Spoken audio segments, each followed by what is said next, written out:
Hello everyone. How we all doing today? We've got the 2v2 grand final on a beautiful Sunday evening here. Hope everyone's having a nice Sunday. And yeah, we're gonna have some action here in store for you for sure. Let's go ahead and check out the matches here that we've got, right? Let's go ahead and show you guys what we've got going on. So, for today, on the agenda, we have obviously the 2v2 grand final, which is up next here. Uzi in theory and the N5 Cube. Both teams, you know, not crazy, but also not bad, you know. And also we've got Lunar Freedom and NSKV Marat for that third place match. We're here joined by Sum0, one of our special guests and co-casters. Hello, grand finals. Yes, indeed. Get it. Gonna be very interesting to see. I really want to see what Uzi in theory can come up with, and kind of want to see what Andy and 5 Cube can kind of like counter with their plays, right? I mean, we haven't really seen them play properly, I don't think. So either way, it's gonna be very interesting to see how these players adapt. And yeah, what's your thoughts on this matchup? What do you think is gonna happen? I mean, we know that Uzi and Theory are very strong players, right? So I do think they will definitely like perform well. They will have strong builds, so we'll definitely be looking at them. But at the same time, like 5Cube and Andy have shown that they have beaten strong players before, so they might have some cool strategies as well. Something maybe that Uzi and Theory haven't thought about. So that's sort of what I hope to see here, that 5Cube and Andy can sort of use their, I would say, probably underdog position here. Absolutely. And surprise their opponent Uzi and Theory here. Yeah, I mean, they won't be only surprising their opponents, they're also going to be surprising us and the viewers back home, obviously. So I think that's what I'm kind of hoping for. But I just want to see overall good gameplay here, because it seems like in the 2v2s we haven't really seen crazy plays or anything like that, other than the two big encirclements, which is also an award nominee, right, from Uzi in theory. So it's gonna be very interesting to see, to say the least. All right, let's go ahead and get these players in here, and let's see what they think. Let's go ahead and get them in here. Hello. How we doing? It's What's up? That's great to hear. Nothing much, you know, just wanting to interview you guys. So Uzi in theory, so far you have been, you know, probably a little better, a couple of steps ahead in front of most players in this tournament. So I just want to kind of get your thoughts on what you think will happen throughout this match, or what do you believe will happen at least, and what do you hope to happen, right? So okay, so I think we will win. Mhm. Then I hope we will win. Okay. And then we like order a lot of donuts. Exactly. And Wait. then we get fat. Yeah, exactly. Right. Like maybe So on paper, maybe we're the better players, but you never know. You know, everything can happen. right. So. Yeah, no, that's very true. And also, I mean, you have donuts as your main motivation, so Yeah, I can buy 132 donuts for this money. wow, Like, wow, it's a lot of money, or a lot of donuts, sorry. Yeah. All right, and 5Cube and Andy, you guys are sort of considered the underdogs into this situation, right? I mean, we've seen you play a little bit, but we haven't seen that much from you. So what are we expecting here, and have you guys practiced? I mean, we did practice. Yes, we did practice some bits. I mean, definitely could have pressed more, like always. But, Yeah, of course. But we pressed somewhat. We know we have some plans for what to do in certain maps and stuff. And you know, we have the same plans at the end as winning, but instead of buying donuts, I'm probably gonna buy pizza instead. Oh. How many don't pizza know. boxes can you afford with that much money? Is the real question. Ooh, probably You see, like he hasn't 10? done the math. You know, he's not locked 10. in. I can buy some 10. Actually, 10? no, not 10 because I would have to give some to Belisarius, so it's like more around 9.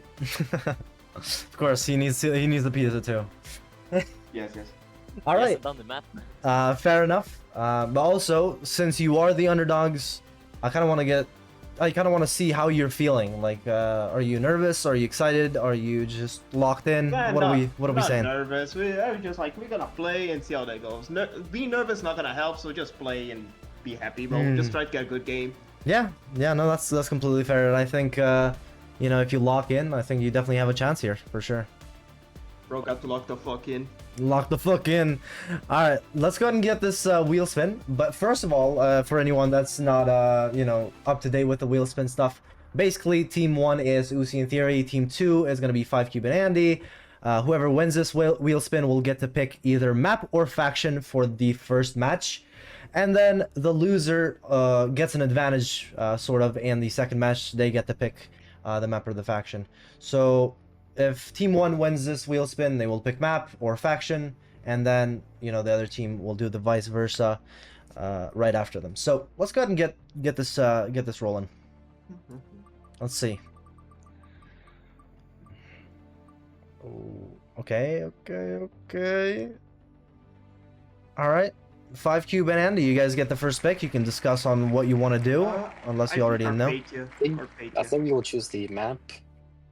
Okay. Yeah, first pick, the map. Yes, Carpathia. Carpathia. Okay. Let's see here. The Balkan map gonna be sort of like Powder Keg, but a bit larger map. Yeah. The 2v2 adaptation here. Very interesting. Okay, and Uzi in Theory, which faction will you be going for? We go with allies. Oh, okay. Alright. Fair. Alright, let's go ahead and get everyone situated and we can start. I just want to wish everyone good luck here and just have fun, you know. Whatever happens, you know, GG well played. GG well played, everyone. Just have some fun on the game. Let's go. Alright, Go. let's go. Good luck. Bye-bye. Good luck. Okay, first match of the finals here, picking Carpathia. I do think I'm not really sure. I haven't seen too much Carpathia gameplay. I will be honest, but it is a very flat map with a lot of plains in the center, whilst there are some mountains on each side. Generally, it's not too large of a map, especially not compared to something like Rodina, which is the Barbarossa front of the map. But still pretty wide, I would say. Yeah. It's kind of interesting, actually. The North player has a bit of like a... He has Istria here. Yeah, they need a place to get their navy spawn-ins, right? If Okay, yeah, that makes sense. Alright, fair enough. See Okay. if you can see anything from the starting place here. On the allies are Uzi Interior, right? And on the axis are 5Cube and Andy.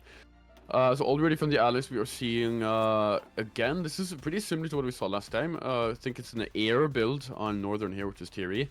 Already using heavy machine guns, although not survivability studies as we have seen previously. Yep. On the south here, on Uzi, we are seeing anti-air 2 already. Wait, who? Which okay. is it's different from what we have seen previously.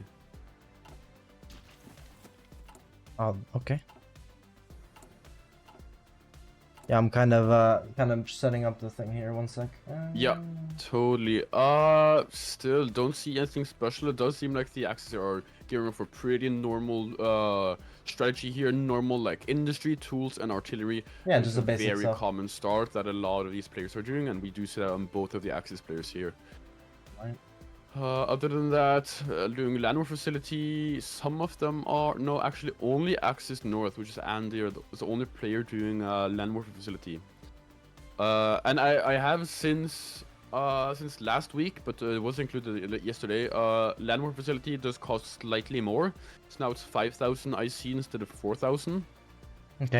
So it's still like it's on the border between like if you want to do it or not. It depends on what type of risk you want to do and what. What you're looking for in your build. Okay, the prediction is up here. I'm going to gamble away all my money immediately. 15 minutes for this prediction to be running. Let's go ahead and get them votes in. I want to see who's rooting for who. I'm guessing that's some zero with a couple thousand there. I'm guessing that's you. That's correct, yes. Yeah. I'm still curious if we will see something like we have seen previously where one of the players does one thing while the other player does like another thing, where they specialize. Because we have sort of seen this previously with the Uzi interior team, where one of them has like air and the other has just infantry or has some other type of spam. It does sort of look like that now. It does look very similar to the previous build, where the air player does not build any anti-air. It does have one on anti-tank, while the non-air player does have anti-air. Yeah, that's very interesting. I mean, if you believe you won the air war, I don't see why you are building anti-air. Maybe you don't believe your teammate is good enough, but then it doesn't make sense that only one of them is doing AA, not both of them. Yeah, that's very interesting. I'm sort of confused about the choice right there.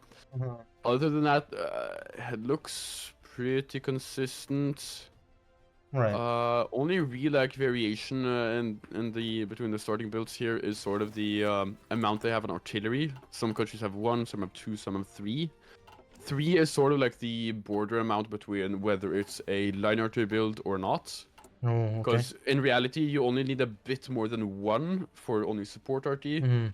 But having 3 sort of indicate that it might be more. Yeah, now we have started. Alrighty. And also, on the Axis side here, I mean, they have 1 in artillery on the south here, but 4 queued, while the other guy has 2 and then 5 queued. So, I mean, yeah, it's very similar. I don't know if the queued amount is actually telling about what they are doing. Sometimes it is, sometimes it's not. Yeah, right. Depends. I mean, they could just switch over. You never know. But yeah. Either way, that's very interesting. You are seeing Alex North there not doing survivability studies. Generally, survivability studies is, if you're only doing 1 air research, it is better to do survivability studies over heavy machine guns. But if you do get the required tech from focuses, which some factions do, then you do not need it researched. So that could be the choice here, or it could be something else that they could just be a rookie move. Thought of. Could also be a rookie move, yeah. Could be. All right. Okay, everyone is doing the same so far. It's looking like armor reformer and going immediately into military factory focuses. That is standard here. 5Cube and Andy still haven't picked theirs. I think it's 50 PP, no? So, I mean, unless they forgot, they're probably...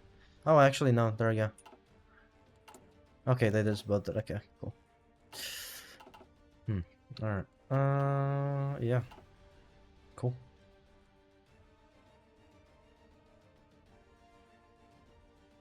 Yeah, I mean, the map is basically the same, right?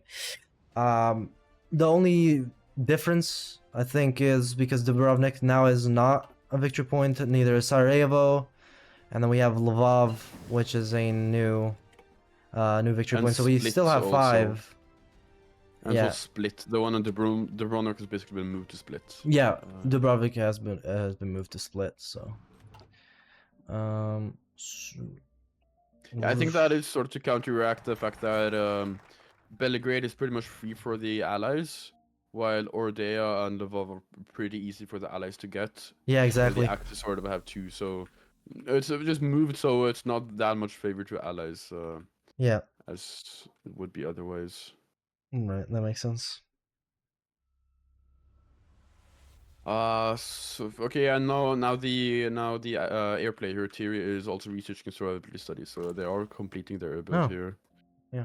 And we have already seen the air advisor now. Yeah, and they've picked night operations this time, not ground support that we did see last time. So maybe they did watch our VOD. They probably did. Yes, indeed. Yeah. Get some more votes in for these predictions. I want to see more people voting. Go ahead and vote who you think is gonna win this first match. My bets right now, I don't know. I can't bet myself, but as a Yeah, you have commentator infinite and channel points. That would yeah. be cheating. So as a commentator, as a caster, and as a director of this tournament, I think personally, Uzi and Theory do have the more experience, but I think, like we said, right, 5Cube and Andy could surprise us. You never know, but I think it's more favored towards Uzi and Theory right now. Yeah, Andy here actually putting in line artillery in his divs and has really stepped up his artillery production here already up to 8 mils. Does look like a RT build there. When Axis South, the template hasn't updated yet. He has gone up to 4 on artillery, which might be line artillery. It's sort of weird because that is you're overproducing if that's only for support RT, but you're underproducing if it's for the line RT. So I'm not really sure what the plan is there. No clue. Otherwise, looks very similar. Everyone is researching Rocket RT, which is definitely what they want to see here. Yes, sir. Guns too, as well for 5Cube. Yeah, I actually like seeing that. I honestly feel like in this tournament we've seen way too little gun 2. Yeah. I don't know why so many people really don't like doing gun 2, because it is really good. Yeah, no, for sure.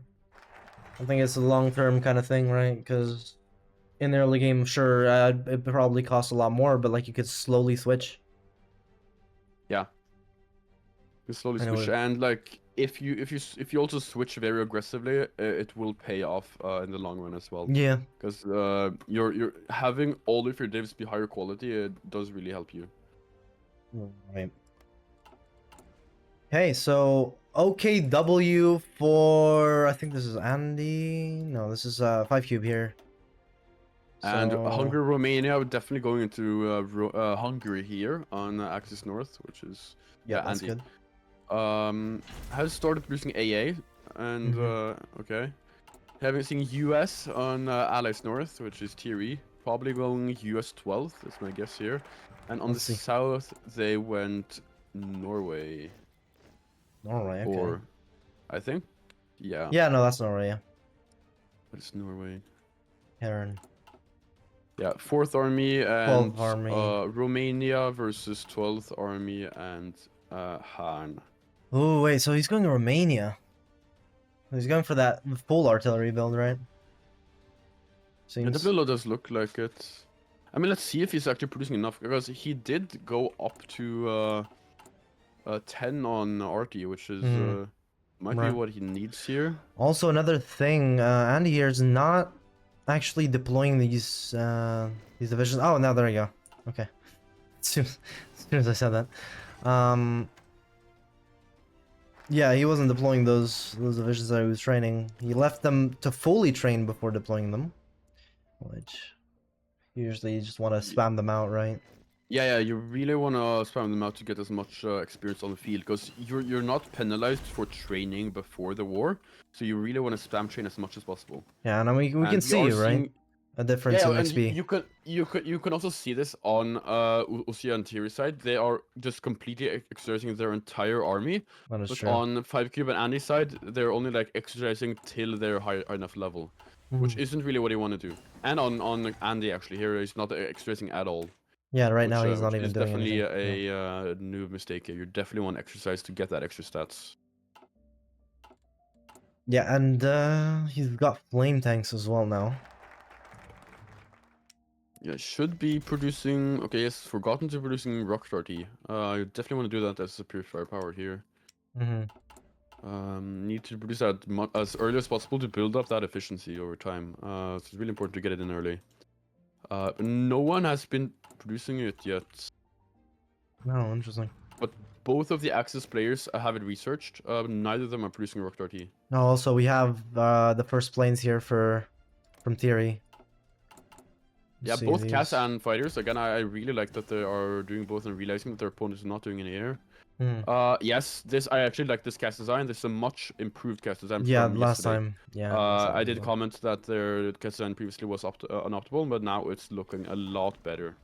So I definitely like that. Oh, they forgot to do MIO on their CAS designs. Okay, that's a mistake. Oops. Oh. Okay. Fair enough. Okay, just 5 did cube has MIL, started okay. producing Rock Darty. That is good. It is, but I do want to see Andy do it as well. Both of the allies players have also started doing it, so they are all starting it. Free speed. Three speed. Yes, yes, yes, yes, yes, yes.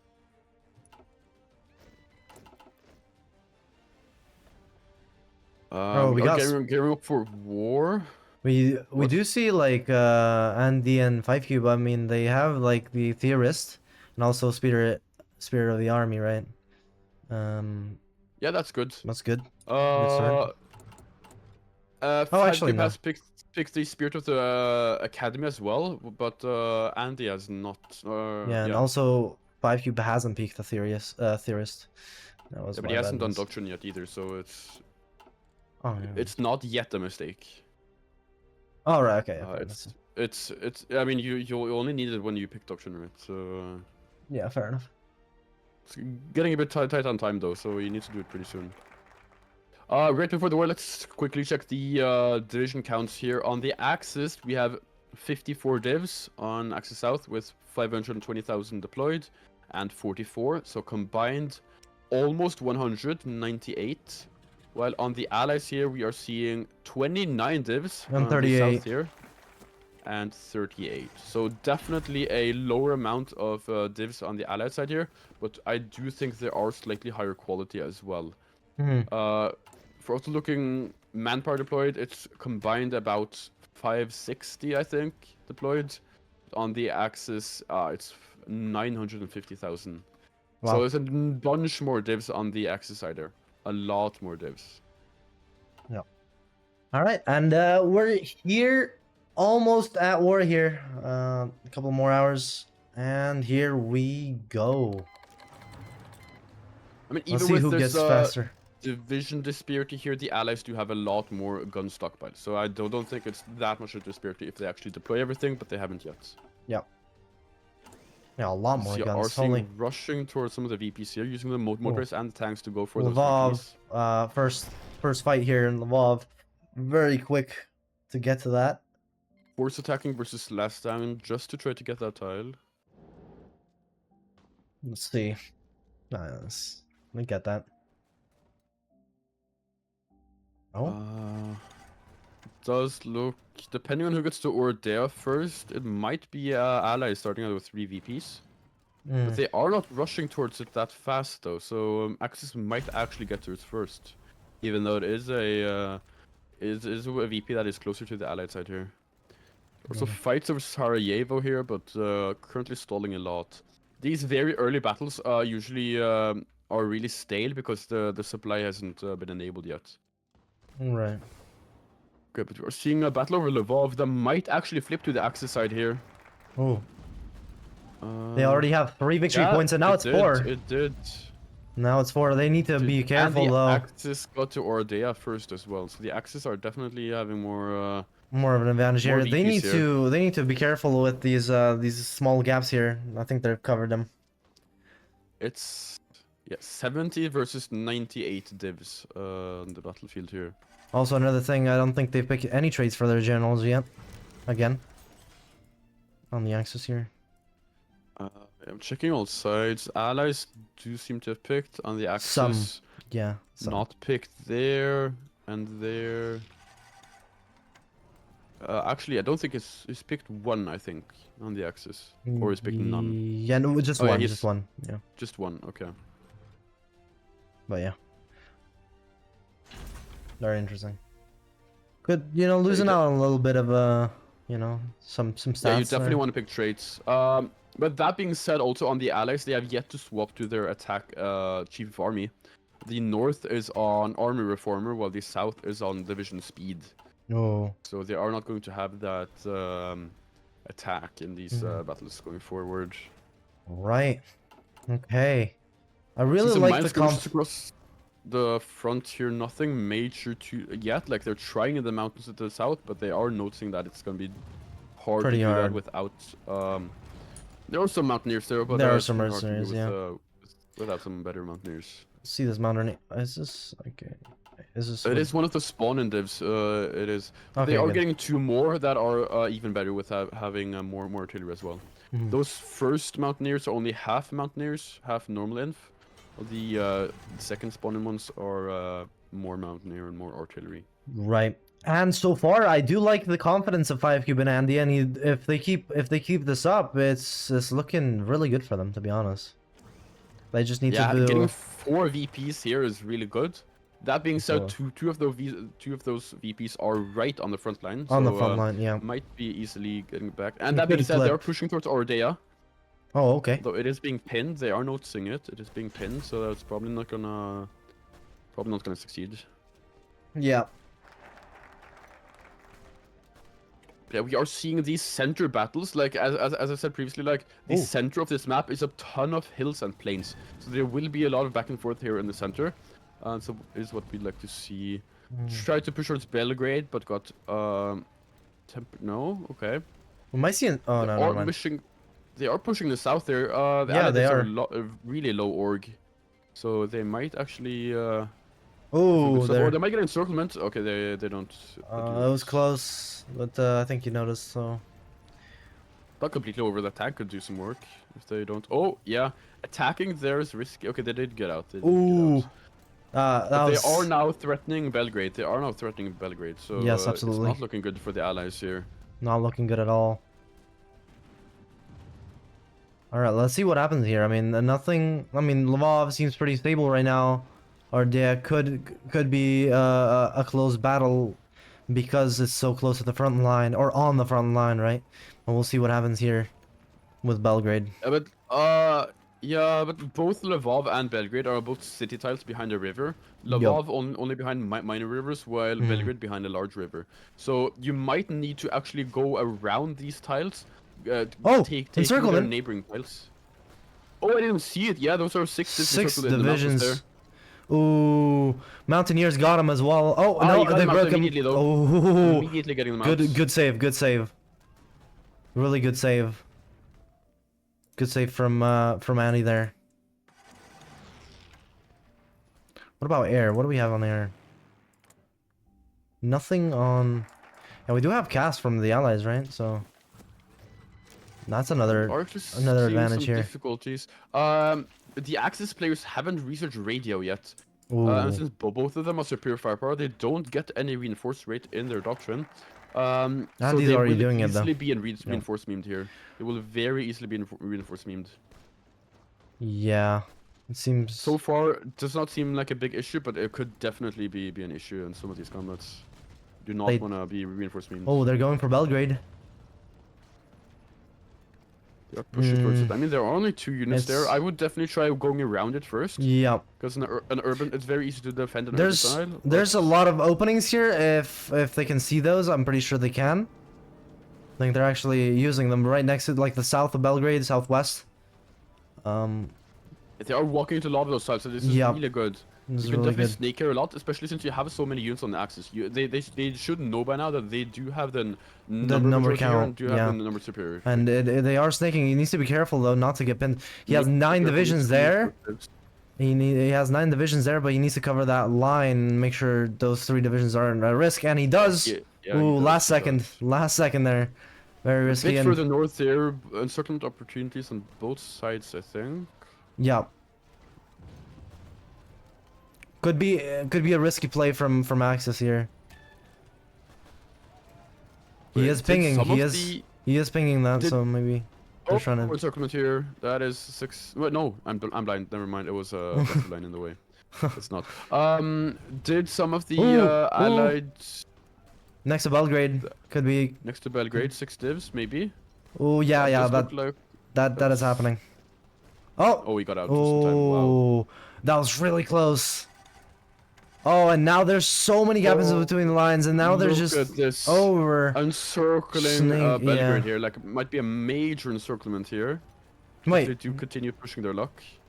Oh, they're going for Walking into the. a lot of tiles here. They're going for the south here, not Belgrade. Okay. Interesting choice. I'm not sure though. They might be to get to Belgrade. Like they're pushing some of those neighboring tiles, slowly inching towards Belgrade.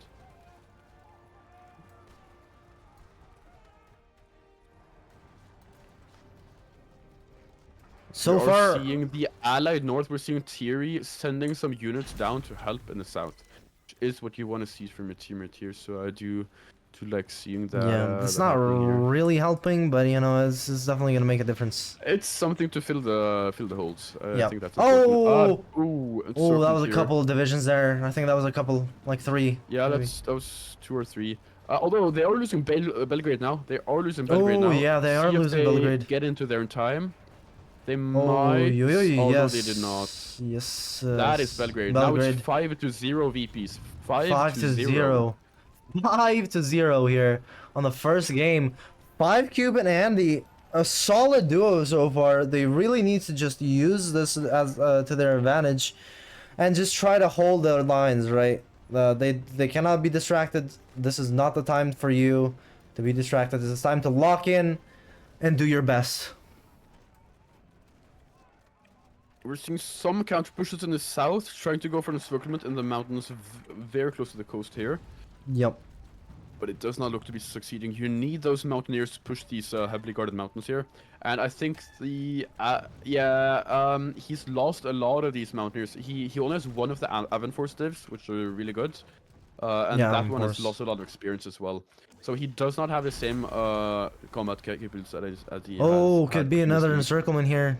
Not careful. Trying to do something close to Belgrade. Also pushes towards Oradea, but it does looking very slow and very not doing too much. I think part of the issue here is that Thierry does not have the army offense advisory, so that is part of the reason here I think he's failing. Very unfortunate.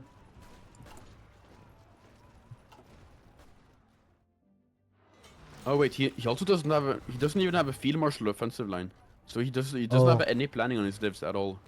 Wow. So he's not gonna be able to push with his divs. Ooh, they're trying an encirclement though. I think they've got it down. Oh, they might get it down. Might Oh, actually be they're being pinned. Circled. This is close. Maybe. This is close. This is gonna be close. Who gets there faster? Oh. Okay. Yeah, but 5cube got there faster. got pushed out of Timsar as well, so he did lose that supply up as well, so not that good.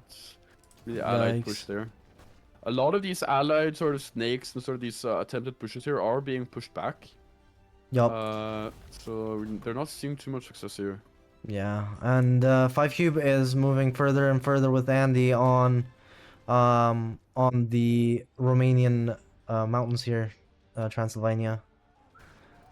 Going further and further into that. Really want to see what they can do here. I want to see some like tunnel vision and just fuck it, we ball. Yeah, I mean, Tyr is making a lot of mistakes here, which is I think is part of the reason why he's not able to push that much. Like not having Chief of Army being army offense, not having offensive line, so no planning. Yep. And also not having all of his divs under the infantry leader. He's sort of losing out on a lot of stats here that I think is the reason why he's not able to push anything into Ordia, even with all of these divs. He also hasn't connected the supply hub either, so is struggling a bit with supply here as the access. Oh yeah, he hasn't as well. There's no railway there. Oof. Oh no, the railway got cut off by those 3 divisions by Andy there. Yeah, they did. Yeah. But I don't see him reacting to it. He probably doesn't notice it even. Probably not. Seems like it as of 9. Yeah, and South is doing really good for the Axis here still, alright. Those mountaineers were kind of killed off, and now Belgrade is taken. Very, very unfortunate for the Allies here. It's 5-0, and with this rate, the war's over in 70 days or 75 days here. So, ooh, yeah, major snake though. So, major snake in the Transylvania here. Could see an encirclement again. He needs to pin them down though. I don't know why he's not doing that. He's not pinning those 4 divisions. Yeah, and that's costing him possibly the encirclement. Almost cut off in Transylvania here. He needs to push that airport in the north of Transylvania there. If he pushes that airport. Might be waiting for those divs to walk out. Yeah, now there's only 1 div in that tile. Yeah, that could be a possibility. So it's not gonna be. Don't think that encirclement. I think it's a bit too big of an encirclement. It's too hard to get that through. But using that distraction, we're seeing another push a bit further south, north of Belgrade here. Maybe trying to connect up to that snake. Well, it's getting stopped. Right. What's going for? I mean, still no offensive line on Thierry here. So even if he tries pushing anything, he's not gonna have any planning at all. Now it's missing out on 66% stats. Wow. So Wow. these mistakes are really ruining for Thierry here. He's like completely unable to push anything at all just because he's doing these mistakes. Yeah, and also, yeah, that encirclement opportunity I think is gone now. But there could be an opportunity next to Belgrade, like you said, if they're not Yeah, careful. but Uzi here is down to only 2 Mountaineers, spawning Mountaineers, but as I've said, only one of them still has some level of experience, while the other one has been so heavily defeated and lost so much strength. Yeah. He's trying for a bit of a snake here in Timisoara, north of Belgrade, but it is being counter-pushed. Invasion here, actually. Ooh. Invading into Albania. Does notice it, railwaying in and last standing, but it might be Doris too late there, because he yep. has lost... Ooh. He's lost a lot of org. And he loses that division. Oh, yeah. Team Suari got encircled here. Team Suari got encircled, so that is good for the allies here. Aye, aye, aye. That's good. That's good. I guess They we are take one W. taking... Wow. Oof, man. He needs to send more divisions down to Doris here. Albania. I mean, as long as he last stands, I guess he's probably gonna hold it, but... He's no longer in that naval last battle standing. here, even. It's actually a naval battle. The combined allied fleets now he is. are beating the Axis one here. Even without an admiral. Oh, wow. Huh. Yeah, he Nice. did manage to hold it. Wow. They are snaking further into Hungary here, or into Romania. Ooh. And this is what Just I'm talking backing about. up. They need to lock in another 5 divisions there, right next to Belgrade. Ooh. Big loss, big loss. As I said, 5 Cube and Andy, they did really good, right, the first half of the game, but they really need to lock in, and they do. They take those divisions, free them. That's good. That's good. They need to hold them though. Oh wait, are they trying for an counter here? Counter encirclement? Possibly? Maybe, like, they're walking into the tiles. It is kind of risky though, I would say. They're taking some of those empty tiles. Yeah, but the allied player is retreating here, so it is looking pretty good. He might still get something though, since he did get into Timisoara. You need... Oh, they need to coordinate here, 5 Cube and Andy. They need to take... They need to take that one division at least. I think it's gonna, like... If the allied player realizes, it's gonna automatically retreat, so I don't think it's gonna be a realistic situation here. Unfortunate. But again, like, it's really hurting trying to see Thierry trying to push some of these places, but I like, he's failing everywhere, red everywhere, and it's because of these mistakes, having no offensive line and having no army offense. Chief of army here. Very crucial. I mean, you're getting experience for no reason at this point, right? So it's very unfortunate. I mean, I am surprised. Okay, we're seeing some invasions here, distraction invasions going on along the coast of Croatia and Italy here. Ooh. Not sure exactly what their purpose Oh, they is, did. but They it might land. just be distraction. Ooh, split. Split is taken. Yeah, he's not sending any more divs in though, so I'm not sure if the plan is actually to hold it, because it is a plain side as well. Like, it's really easy to get back. Right. Yikes. Yeah, I mean, it's over in 26 days. They can't really do much unless they take Belgrade and Ordea, which, I mean, well, Lvov seems like the most likely case, but yeah, not looking good. Another naval battle. The ally is actually winning this time, and again, yeah, Split is getting pushed out here. Yikes. Yeah. Oh, it retreated the wrong way, so we just lost. Oh, that's sad, bro. Yeah, 15 days. It's over for this one. Wow, I am really surprised by Usentiri's performance. Like, this is not what I was expecting from them at all. Like I definitely thought they had a stronger build here. Like I'm surprised that when you are doing Norway, you're not doing any line RT. Like what's the point of picking Norway if you're not doing any line RT here? But on the US, he is doing line RT when you're already doing an air build. Like a 6-1 is not really the best design here for line RT, especially not on US, especially when you're not even doing Oh that yeah, as your main 6-1. build. Yeah. It's just way too expensive to actually maintain, so it's not what you really want to see. But yeah, that is 6 days left of the Let's see Axis what build the here. casualties look like after this war. It's actually pretty. That's not that bad. Like, sure, it's 100k more, 150k more, right? But it's not that bad, to be fair. Yeah, it's not. It's just like not getting those Extra those buffs. VPs that really means that they're unable to do anything. Yeah. And there it is. That's game That's one. game one. All right. Fair enough. I'll always get these players in here. Well, GG with that one match. Andy and 5Cube, gotta say, you proved yourself to be pretty good in this match. I think some great plays, especially with the push on Belgrade, right? Definitely very crucial. You managed to hold the Vov and even push and then hold the Vov, which was great to see. So what was kind of the strategy there from the beginning of the game? Was there like specific things you guys were going for, or was it just like YOLO? Yeah.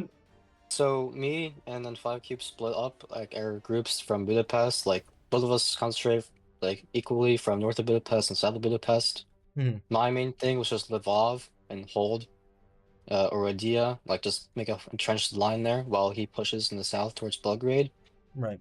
That's what the our main goal was essentially. Fair. And one And thing that we did too, we saw like they were building Aaron Castle, like respective sides just decided to make AA and like, you know, some anti-tank. I thought he was actually building tanks because that model he hasn't like tanks, like making like flame tanks, but I saw it was flame tanks later, then like it was more like chill when I saw there was flames instead of normal tanks. right. Okay, so also Uzi, in theory, we did see some small mistakes from you guys. Mainly from theory, I think. I think Sun-Zero can talk about that a little bit more. I mean, like not having the offensive line the entire game really hurts, especially on a faction where you do get planning bonus. So that really makes it hard to push. And also, I like some of these things with the build. I thought were weird because I mean, I honestly think Code is up, you by the way. guys had a stronger build yesterday. I don't know. What did you guys think went wrong this game? We're not really vanilla players, or at least I'm not. So the macro was like completely off. Like I was big deficit of artillery, and then 12k guns in stockpile, so that was a big problem. The offensive line, I don't know. I thought I did it, but Yeah, the main thing with the offensive stuff. Also, yeah, you didn't pick the army command, right? So, or high command. You had the army reformer. Don't Yeah, army reformer. That was kind of the main point as well. Like you lost out on a lot of good stats as well. But I also find it weird that like Norway gets a ton of buffs on line RT, right? But I didn't see any line RT devs at all out of Norway. But I did see on US, which I found was a bit strange. Yeah. Did you guys just not coordinate or? it gets 30% breakthrough, you say, on line RT. So 30% attack on Yeah, attack and break. on Norway. You got a lot. Yeah, you got a lot on Norway. yeah, but USA also gets it. So that was Not but as Norway much. gets Not more. as much. Norway gets more. Norway yeah. gets more. could be. Could be or is. Yes, we'll I see. don't But know, didn't check the Norway tree. fair enough. All right. If we don't have anything else to add, then we can move on to the second game here. All Yeah. right. So You have to kick out the normal Uzi, by the way, like a glitch. Yeah, Yeah, the one without like. I think the one without the number, right? Is Uzi just Yeah, Uzi exactly. numbers.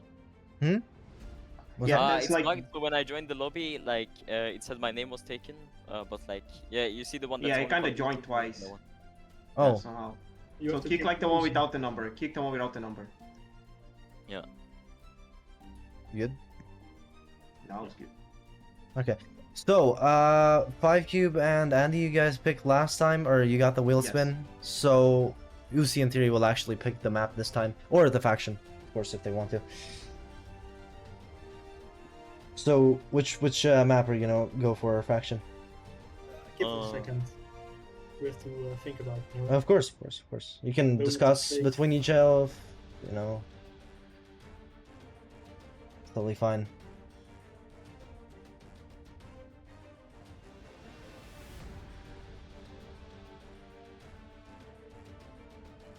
I do. Yeah, hope that we stay Dragoon. Dragon?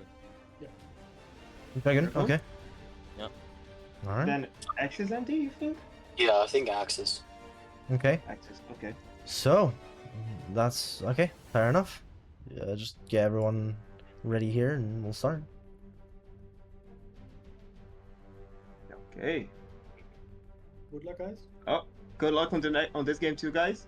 Good luck. Hope it's a good game like the other one. Alright, good luck, good luck.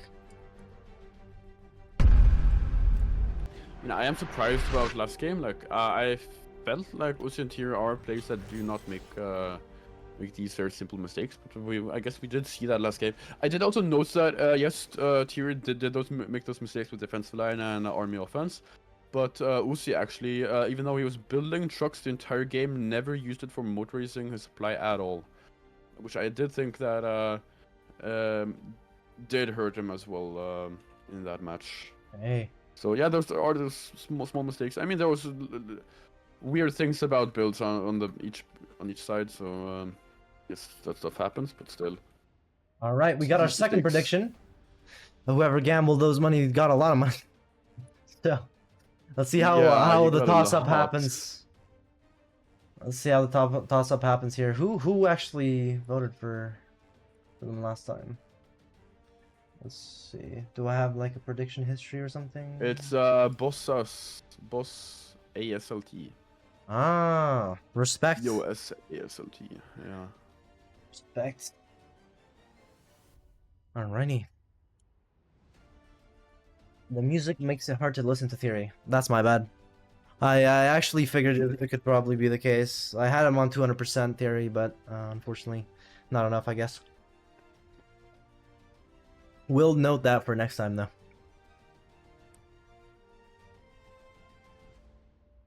Alright. The second game of the grand finals here. The best of 3 format. And so far we've got a pretty interesting game. 5cube and Andy winning the first one with the Axis. And they're going Axis the second one as well. So very interesting, very interesting. Yeah, and this looked like a very similar to build to what they did last game, starting off with researching RTM, as people usually do, and just Industry. yeah, only execute one RT, or 1 and 2, so it is pretty similar. This time though, on the allies, we're seeing allies north already 5 on artillery. This could definitely indicate that he is doing line artillery. Yep. This is definitely what it does look like here. Okay, and the other guy is doing, who's this? The South player Theory. Okay, just need to know. Okay, so 2 on artillery on the other side. Actually, this Although- does look like a very similar to build to what they did last game as well. Seeing heavy machine guns Yeah. already on the south here, but And then anti-air on the other side. Yeah. yeah. So very, very similar. I wonder if the Axis North and the Allies North here are gonna go for like sort of Mountaineer division factions here. Kind of hoping to see that, since you need to break the Savoy and stuff like that, the Alps. Yeah. I still feel like it's logical to pick mountaineer factions in Africa though. There are more mountains there. Like in Algeria and stuff. But we haven't seen that too much, so I'm not really sure what the reason that is. Already got some communications going between the Axis players here. figuring out what kind of game plan they want to do here. I mean, we can't really tell what they want to do, but from the things, it looks pretty It interesting. does look very similar to what we did see last time. Does not seem like there are any like starting innovations or Changes, yeah. anything. So yeah, can't really tell anything yet. Okay, now Tyrion 5 cube already, so just Wait last for- two players here, and we yep. will get into this game. I do hope we see a third game, and I do hope that Tyrion and OC are fixing up some of their mistakes. Yeah, absolutely. I think third game would actually be very nice here. So I'm kind of rooting for Uzi in theory right now. Just because Yeah, of the fact I I'm want surprised, to, like, I want to watch another third game. So yeah, I mean they should be the stronger players right as well. So I am really surprised that they are now down 1-0. yeah, So I think they definitely have something to prove this game, and I think they have the ability to do so as well. Like yeah, absolutely. I think they learn a lot from their mistakes last game. Losing those VPs early on and making these sort of crucial mistakes for the country as well. I think they are probably taking note of that and already improving their builds and going to play a bit more solid than what we saw last game, I believe. Yep, absolutely. Yeah. I mean, also did as I think 5Q pointed out as well. Like we did see having a ton of mills on flame tanks, for example. So by the end of the game, I saw that the I can start now. We saw that the allied players were completely overproducing flame tank and rocket artillery, while underproducing other stuff. So there are also these macro mistakes that we did see. Like I mean, 9 on flame tanks is not something you really do need. So it did almost fake out their opponent, but still. I guess it maybe just inexperience with this mod, not knowing what is usually required. Yeah. But, again, it's a minor mistake, leaking some IC with that choice. Yeah.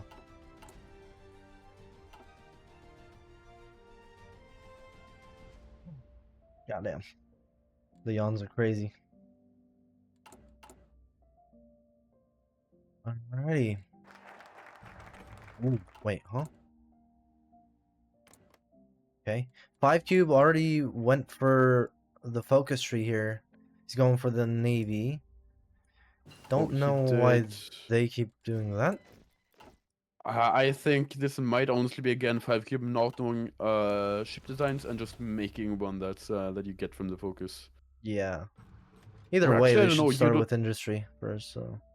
Yeah, it's still a mistake. I mean, maybe doing it for the Navy experience, but again, like going to the dockyard focus is a lot smarter in this situation. Yeah, definitely. I definitely do consider a mistake, as you just said. So, yeah. We got bird division for 5 cube here, and then we got bird for ports. Interesting. Fair enough. Fair enough.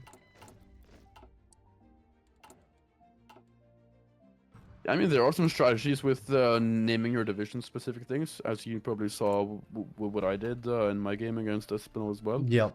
If you name your div and you change the icon, your opponent can't automatically tell if you are doing infantry or not.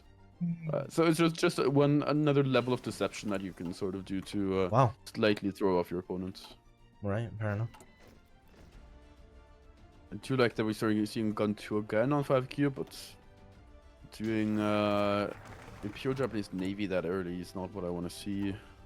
Already on rocket artillery as well. Damn. That's pretty. Okay, yeah. What's really He quick, also isn't it? he has 100 PP now as well. He hasn't spent any PP as well at all. Oh yeah, true. What? Are we seeing the downfall of Haikyuu and Andy here? I mean, I think they've lost their, you know, he's lost his concentration a little bit, maybe. It seems, from what I'm saying. Yeah, I don't know what that is, but on the allies side, we're seeing pretty similar to last time. However, I do like that this time the allies player Thierry, which is doing air, is not doing line artillery, but the other person is. The Wow. fact that they can sort of specialize themselves, so one person does air, another person does artillery, meaning that they can specialize both their industry and their division designs to play a bit more optimally. I do think that is a good strategy here. Right.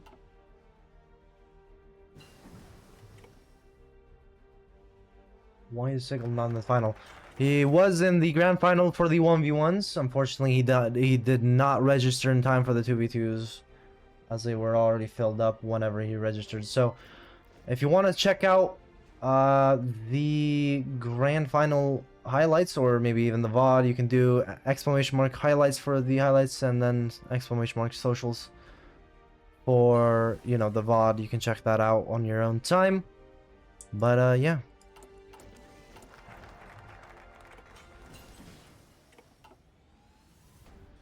I can do it for you here. One sec.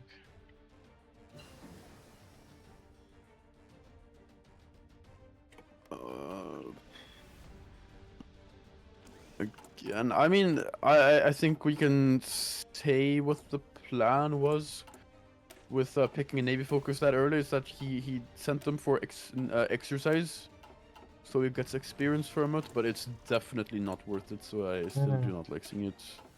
Okay. Uh, Andy already got like a Larn RT build here. Oh, The yeah, copy of very his true. normal infantry. It's 8 and 1. Yeah, With that's a light definitely armor recon. decent. Yeah, that's pretty good actually. Decent design here. Also producing enough so that macro does looks decent so far at least. Yeah. 5 cube here is making empty carriers probably for the supremacy spam. On the allies here, we're seeing only making cast, not even making fighters as we saw last time. Oh, interesting. Maybe they just don't think they're gonna do air on the other But side. still no cast MIO upgrades. Like, you can get 30% more ground attack if he does the MIOs, but he just doesn't. It's another small mistake here on Thierry last time. Oh, but they did do the He Dockyard folks didn't- here. Both sides actually. Alex North, which is Uzi, is making subs. Alex South here, which is Thierry, making empty carriers. Oh, okay. So we are seeing So- empty carriers on both sides here. Yeah, but we might actually see the Allies North here kind of having the upper hand on the Axis totally because, you know, he has the submarines, right? And last time we saw that around, I think it was 5 Cube that did the empty carriers, right? Where they lost the one game. I'm not sure. So. Possibly, Yeah. I think so. I'm not sure. Oh, we are seeing Armata del Po on Andy here. Oh. What? He has Huh? not been making enough trucks for that to work at all. I do not know what this pick is at all. 1 on trucks for Armata del Po is crazy. Maybe he's doing it for the Navy, but he hasn't even picked the Navy focus either. Oh. I do not get this at all. Yeah, he's going for the Why- motorized. Huh? Yeah, why are you doing Armata without doing trucks? What? I don't know. Okay, he made a custom submarine design, but he didn't even use the best hull either. He did the 36 hull instead of the 40 hull. What? What? Uh-huh. Did he misclick? I don't know what. I don't get this stuff. These Maybe people make some cheaper weird choice, or but- I don't know. No, but it's not worth it because higher level means they're less detected. Oh, okay. So it's definitely not worth it to make them lower Okay. level. I mean, I could see Armata del Po if he had trucks, right? Because I mean, it would probably be decent, but I don't know. Yeah, it's definitely not bad. Like if you go along the coast here, there are only plains and hills, Oh, which is definitely not bad for. Also, Norway. For Armata. Norway for the Allies North here. Yeah, I Ooh. do like that. They are immediately Ooh. going for the artillery bonus here, and And the with mountain the bonus. line arty build here, like this is definitely looking solid. I do like that they are doing it properly this time. And the opposed to last UK. time where they. For the South player Yeah. here. It's really good. We might see a fight for Cagliari, as it seems both sides have naval invasion set up. It's going to be a navy battle to decide who gets Cagliari here. It's very interesting. You doing another one? Yes, the summer games is kind of the continuation every year we do. Summer games. Hopefully we'll have summer games 2026. That is something I want to do, but hopefully we can make that happen. Another thing I am noticing is Andy is also completely forgetting to do agency. He started Aye. agency at the department and doing nothing else. Again, it's another like small mistake that you really don't want to see in a final year. 3 speed, by the way, 3 speed. Oh yeah, I keep doing. Yeah, I keep forgetting.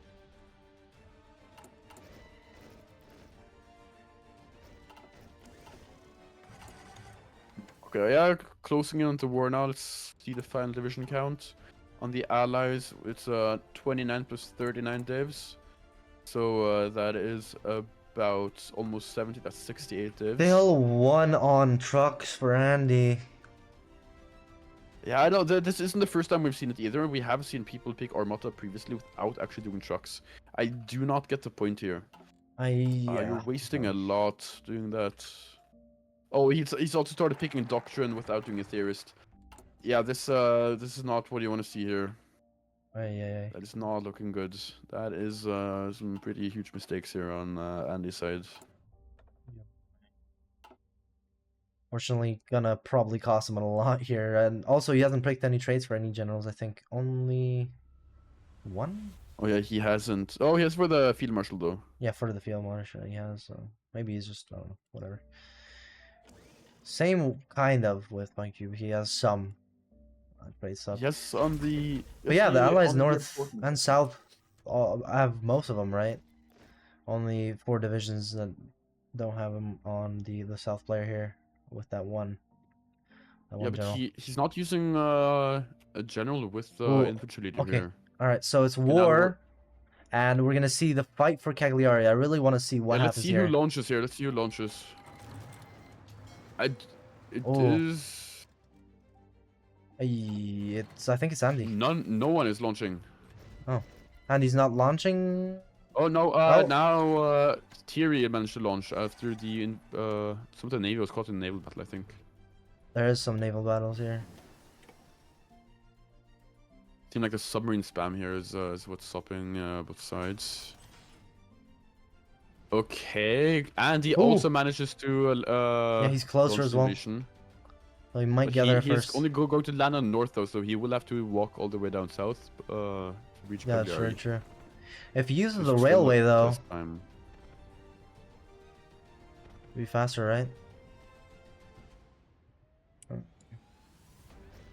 It's a race for Cagliari. Right now, 2-1 for the Axis. And I think Algiers is going to be taken that by the Allies. So whoever takes Cagliari here, or whoever holds it, kind of has the advantage. Let's see. Let's see what happens. Andy here, really close to wait.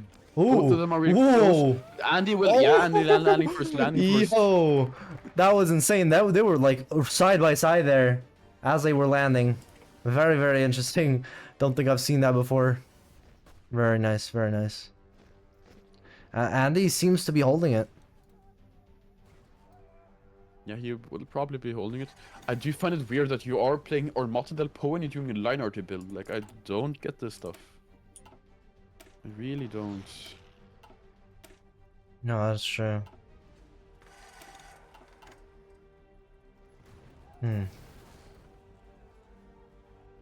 It's still looking good for Uzi Interior, I think. I think they just need to set up supply and set up on the front lines. I think they are looking good because they are fixing up some of those mistakes from last game. Absolutely. Thierry still doesn't have an infantry advisor though. And also hasn't deployed any of his planes. No, he has them in France. Never mind, he has them in France. That being said, they are pushing in France here as well. They are actually pushing across the river here. Oh, they are as well. Could be dangerous here. Could be taking Nice, which would be pretty definitely bad. threatening it now. But the Axis does have Leon though. That's an important supply up here. Well, that's true.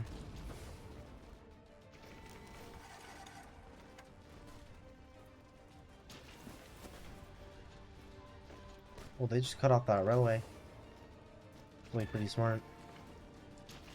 Oh, we might see an encirclement. Leon could be encircled here, if not careful. Oh, he does seem to be looking out, but he's walking around even further though. Oh yeah, he needs to go fast, dude. He's being pinned. I think that's it. Yeah. That is it. That's a Wow. lot of divs there. That's a lot of That's divs. 8 divisions there. And Wow. this also would not have been an issue if he did take those tiles behind, but since he Good just walked straight job. to Leon, he Yeah. is fully encircled here. Good shit here from Moosey in theory. Might get them out. No, it doesn't look that good. Nah, that's just probably not. Oh, he's last standing them though. He needs to reinforce that. Yeah. No, since he last standing with a good David. Oh, he's also pinning. Yeah, so it's fine. Yeah, they're dying. It's fine either way. Yeah, 5. Yeah. 4. Those are also line art divs as well, so they are sort of meant to be high quality. But yeah, struggling here. Yeah, and Actually, 5Cube has sent some divs to France here, sending some of his spawn and marines to France here. They're just standing in Marseille though. They will be encircled if he doesn't move them. oh, it's true.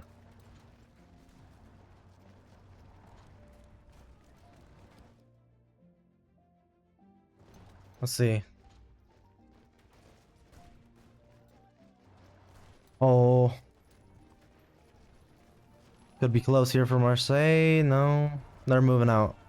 I think they realized. Yeah, but they're signed on a front line. They will just automatically walk back in if it doesn't change anything. Yup. And also, those 2 Marines are in danger now, so... Yep, they're probably gone. I think it's too late. Realized too late, yep. Yeah, he realized. 4 divisions. That's really bad. 4 divisions That's as well. that is a bad micro leg. It's really bad micro. Okay, he's walking them out now at least. Now he is. He lost 1 div. He's last Yeah, standing them. those are the spawners as well. They start as veterans. They start with plus 75% stats. Yikes. So Yeah. losing 1 there is not good. Then he might lose even more here. Why was he? Okay, He lost all of them, yeah. they're getting raided now. He's gonna lose a lot.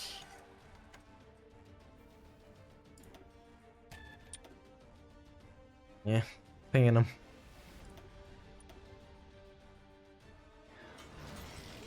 So far, naval stuff is looking a lot better for the Axis, right? Naval battle here, actually. Naval battle. Oh. Oh.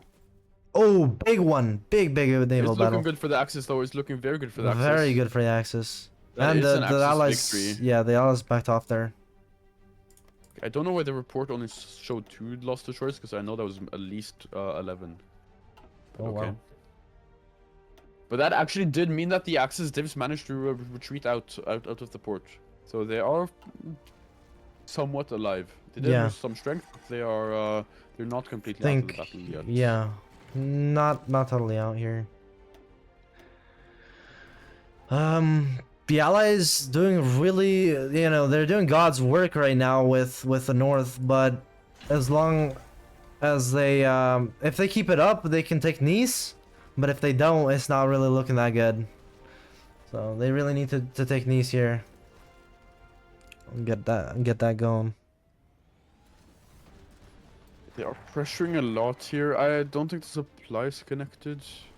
Oh, he is having a really bad supply here. I think it's because of the raiding bug here, where they're trying to go through the sea zone. Yeah, no, it is. Yeah, it's crossed out here. So It's probably that combined with the fact that he's not motorizing his supply ups at all. That is also what you really want to do to get the supply to reach all the way from supply that's a few tiles back, like Leon is. I think those 2 things combined here is killing his supply totally, and it's going to completely stop his push here. Yikes. We saw this happen, I think, with it was a Uzi in theory? Or was it someone else? I think it was Uzi in theory. The same thing, right? Where the port was just, it was like that bug with the port. Because of the rating and stuff, so... we kind of see the exact same thing happen here again. It's very unfortunate. Very, very unfortunate. Although, they're trying to hold here. They almost managed to push that southern tile, though. Yeah, I saw. I mean, it's a combine of those things. It might actually not be the port thing. It might just be not motorizing their supply. I'm not completely sure. South still here, very quiet. Very quiet in the south. Yeah, I mean, he is waiting on a supply up, I think. He's building... 2 supply hubs. He's building one in France and building one in the south. It's gonna take a while though. Yeah, no, he's doing the Civox's fort actually, so he is realizing that you need to do it. But he still doesn't have an infantry advisor. Oh, but he's going for something else. Wow. He is building one in the south. Okay. Is there anything in the north? Are they building supplies? No. Actually, Andy here, going for forts, trying to build up forts and those Ooh, tiles there. that's actually really good. Good shot there. I mean, the thing is, a level 1 fort gets really easily destroyed. The level 2 fort is like it's very easily reduced to level 1, and then you can attack from 2 angles, and it's nullified. Okay, I mean, yeah, but it is a small difference either way. I think. It is. But yeah, maybe. I think maybe just fortifying the south instead of the north is probably a good idea. Yeah, others are pushing here. Yeah, Again, and this last is really standing. bad supply though. Last standing on the axis here. Some of the divisions, not all. Yeah, so it's not looking too good. I think at some point Uzi here has to realize that something's happening with the supply. He probably does, but he probably doesn't know this bug. It is unfortunate. Yeah, very unfortunate. Yikes. Alright. Honestly, I might report this bug to some of the Oh, Paradox. breakthrough in the south stuff though. here. Is it? In the south? Yeah, no, like in the north. Oh, Yeah. yeah. Yeah, they did get the tile next to Nice. Oh, actually going to encircle Nice here. It Oh, does seem like they're encircling Ooh. Nice. do they get that? No, they don't. Do they? I mean, their supply was very temporarily fixed here. I think that's the reason why they managed to push through. 'Cause Yeah. they had completely red supply and now they don't. Oh. Okay, they're pushing further and Oh, they further, are and they probably can gonna be get that. risking. Yeah, they're gonna risk Nice here. They need to pin those divisions. Oh, what the fuck? Okay. I think it's reinforced. Yeah, he's just reinforced, I think. Yeah. Nice is at risk here. Let's see what happens. If you encircle it, I think it's over for Nice. He's very close to doing it, but he's last staying on the entire front. No supply Last though, landing so is going I'm to really kill a interested. lot of those divs. Oh yeah, the supply thing is back, I think. With the invasion thing, or the raiding thing. Hmm. I don't know what's going on and off. It's really weird. Yeah, I don't. Yeah, I don't know. Oh, encirclement. There you go. Nice is encircled. He did get the encirclement Oh, here. Oh, it's been pushed though. What? Okay. pushed right back. Oh, pushed even further back, maybe? Yeah, pushed even further back. Big fight over here in Nice. Very big fight.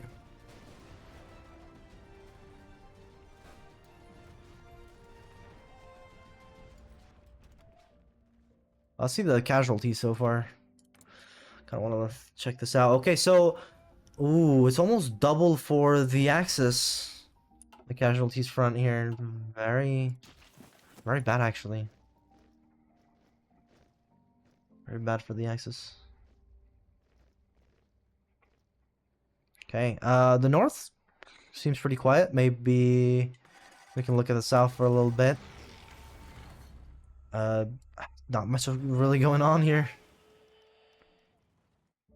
I mean, Ooh. he is having so many supply chains. Ooh, big naval invasion here plans at least. If that goes through, that could be devastating. Yikes.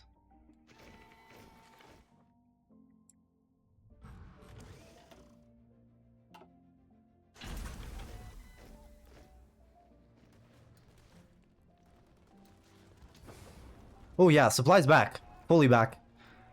Because I think they put him out of raiding, right? Convoy raiding, I'm pretty sure.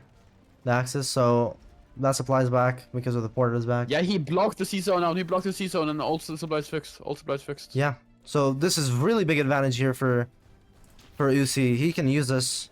I don't think he realizes. He probably does now since he's winning in the north. But let's see.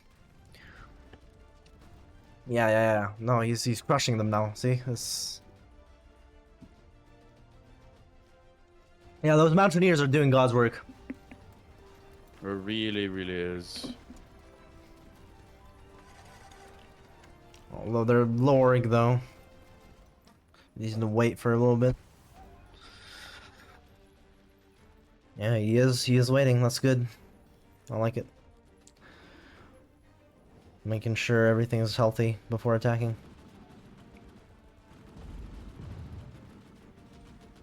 Yeah, I mean he doesn't have a offensive line here, so Oh, he's pulling them if back. this could- Actually, none of the allies have offensive lines here. Oh, he's put the Mountaineers down in Nice. He is trying, Huh? probably trying to just finish off Nice here. I mean, there's no offensive line. Like he's not getting any of the planning here. If anything, he should be putting those 5 Mountaineers right next to Nice, the one above, right? Because you can attack that hill tile much easier. Yeah, Mountaineers don't do that much in city tiles here. Yeah, not good for urban. I don't know what. Oh yeah, there he goes. I think he realized. Could actually be using. Also in Algeria, actually the supply up is is finished, built, so he can finally do something. Oh. Finally start attacking, and he has moved more stuff to the front line. Oh here. yeah, it is as well. Yeah, that supplies were looking really good. Very nice. Ooh, okay. Another. So, the South player has removed those naval invasions for mainland in Italy. Now they're going for Cagliari here. Yeah, just exercising up prepared for invasion. Seeing some pushes into Italy here. Slowly bashing into the front and slowly getting tiles. Yep. Mountaineers here especially doing Yeah. good work. It is plain tiles now though, which not gonna help. I mean, plain tiles are easier to hold. You just, I mean, easier to push. Actually, just, no, it's hills. Mountaineers. It's hills right next to Nice, so it should actually be a good encirclement here if he manages He's to getting pull it off. Torino here as well. That's a really good supply up for pushing Nice as well. Yeah, that's very true. Torino now, and that's probably gonna be it for Nice after he gets that tile. Yep. Yeah. And the tides will switch here. The tides will switch. Yeah, it will I think if the Axis don't do anything back here, it's Yeah. probably gonna be pretty hard for them to. But the big question continue. is though, will the Allies have enough time with just 3 victory points? Right? There's 28 minutes on the clock, and they're down 240 points or 235 points. Can they even afford just taking 1 victory point from the Axis here? I don't think they can. I do think so. 28 times 2 is 56. So if they take it right now, it's it It's is a good chance. more than half of the match to get back the points. Okay. But the issue is sort of if they take a long time here getting it, because even with all its Nice is encircled. Ooh, Nice, they come on. did that Now finish them off, and make sure to hold it. Come on. I think That's this all is he needs just to the Axis forgetting to research radio. If you research radio, this stuff has okay. No, he does. Oh, he does have Does radio. have it on the north. It's only the south it doesn't. The south doesn't. Oh, okay. Very interesting. And are those naval invasions going soon Nice here? is slowly dying now. I'm seeing this getting wiped out there. Yikes. Yeah, Nice is gonna be taken here soon. And now, the Allies take Nice, and the tides have turned, or the tides are switching. The tables have turned on the axis here. They are now under pressure, and let's see what they can do with it. Let's see if they can handle the pressure. And I like that Uzi has, you know, Nice and all these stuff garrisoned now. So no need to worry about any naval invasions or any, you know, counterattacks here from from No Andy. memes. I mean, they're spending a lot on this garrison actually. Like this is Yeah, 16 quite a lot. divs on the garrison that you can probably cut that down to about 4. You don't need that many divs, but it's still like playing it really safe and maybe also like sparing the supply situation as well. And I kind of want to see this naval invasion here. I think they might be. Oh, big naval. Oh wait, no, actually. Yeah, big battle next to Algiers. I think the allies are retreating though. Yeah, they retreated, right?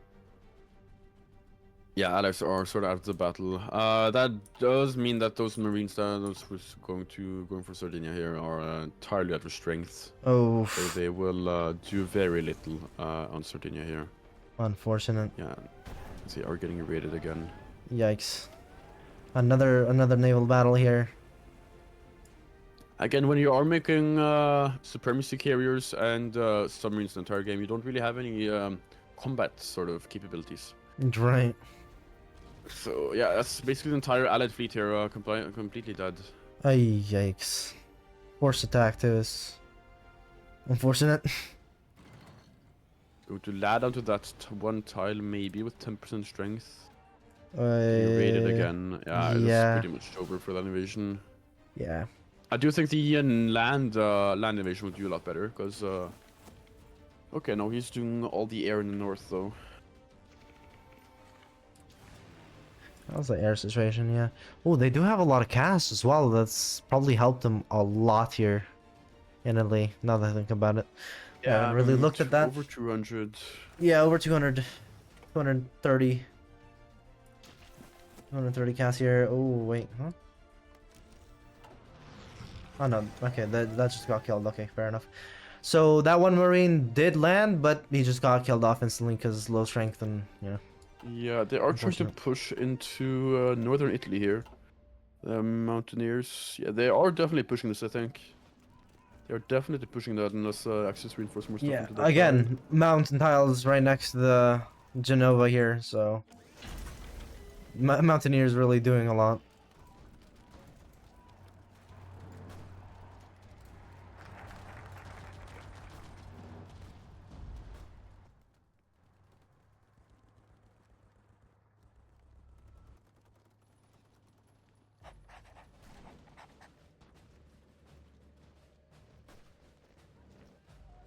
All right.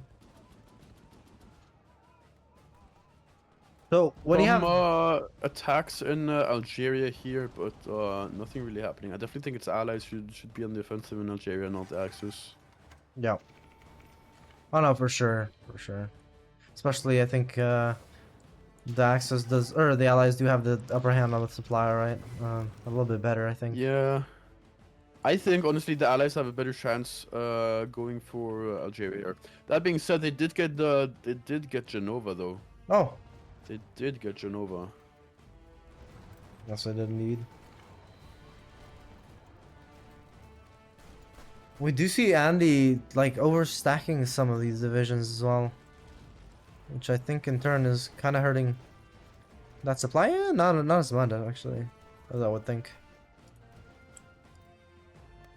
The weird thing now is that both Uzi and Tyria haven't changed their occupation law at all. So they have a military governor with their main infantry. So it's costing a lot of equipment here. 100,000 manpower being used on garrisons for no real reason. It's Yikes. also 500 artillery and almost 10,000 guns. Just being wasted on garrison order here. Yeah, but also I want to point out something for Musi here. Beautiful, beautiful supply. Like it's all supply blue. is finally fixed now. It's amazing. It is actually fixed. Amazing to see. I mean, it's kind of the same for Andy, right? But the North are just a little. cooked. Also, another thing worth pointing out about the points, as you did ask about that previously. Yeah, I was about to ask as well. The points do like the change in points increases over the game. So at the start of the war, you get a 1 point for each. Like they lose 1 point for each VP you have extra. Oh, and then go down a lot more at late game, right? Yeah, And then after 1 year, at the start of 1942, it's 2 points. Ooh. So, but it slowly scales up, right? So, it is more than 1 point, and the later in the game, the more things can change. Yeah. So, getting VPs is Big, still really big push important, for even if you're OC. really late game. Big They're push. really pushing into mainland Italy here. Yeah. It's gonna be a really wide front, and might even get some units encircled here if. He could get the same exact Andy doesn't encirclement he react. got last time around in the semifinals. We saw like around 30 divisions encircled. Probably one of the craziest encirclements we've seen in the summer games, right? Very nice. Definitely. I'll see if he gets it though. I think he's going for it. He is definitely going for it, but the Andy is reacting as pulling a lot of divs back. But he's doing it manually, and the front line is still there, so they are just walking straight back into northern Italy here. And Right. 5 Gearba isn't moving anything at all. Oh, now he is. So they are reacting.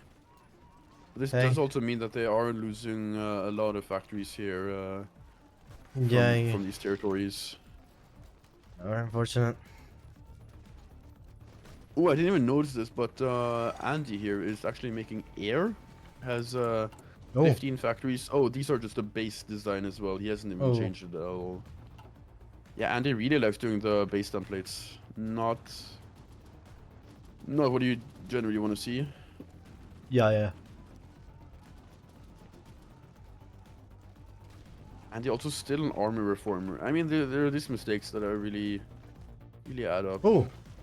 Might see Invasion encirclement. on Algiers. 4 divisions there at risk. Oh yeah. Ooh. Could be more I though. think they're getting out. There is an attempted invasion of Algiers. 4 Marines here, but they are all getting raided, and I don't think they will do anything when they land. There are 3 divs there that are standing in that tile. Yeah. So I don't think this will end up doing anything here. We'll check that out in a second here while we look at northern Italy. Northern Italy. So here. Ooh, okay. Yeah, I don't think there will be any major encirclements here, but they will be pushed back now. Yeah. There's also so many And divs and so also- few tiles that are actually having. Yeah, and big also spike being difficulties. overrun as well, which is unfortunate. Oh, okay, so we got the Yeah. landing next to Algiers. Let's see what you can do with it. No. I think they're too low strength to do anything. They're trying to push on the front line as well, but I do seriously doubt that they will succeed. Although the supply has been cut though. Huh? Oh yeah. The supply has been cut with the invasion. Ooh. But the allies have built high level forts in Algeria though. Ooh, that's One bad. level 4 fort and one level 2 fort and one level 1 and one level 2. So it's gonna be hard for them to push on the main front line here. Yeah. Oh, level 4. Jeez. Yeah. Yeah. It's gonna be He is hard reacting though. push. That's I don't think this is gonna go well.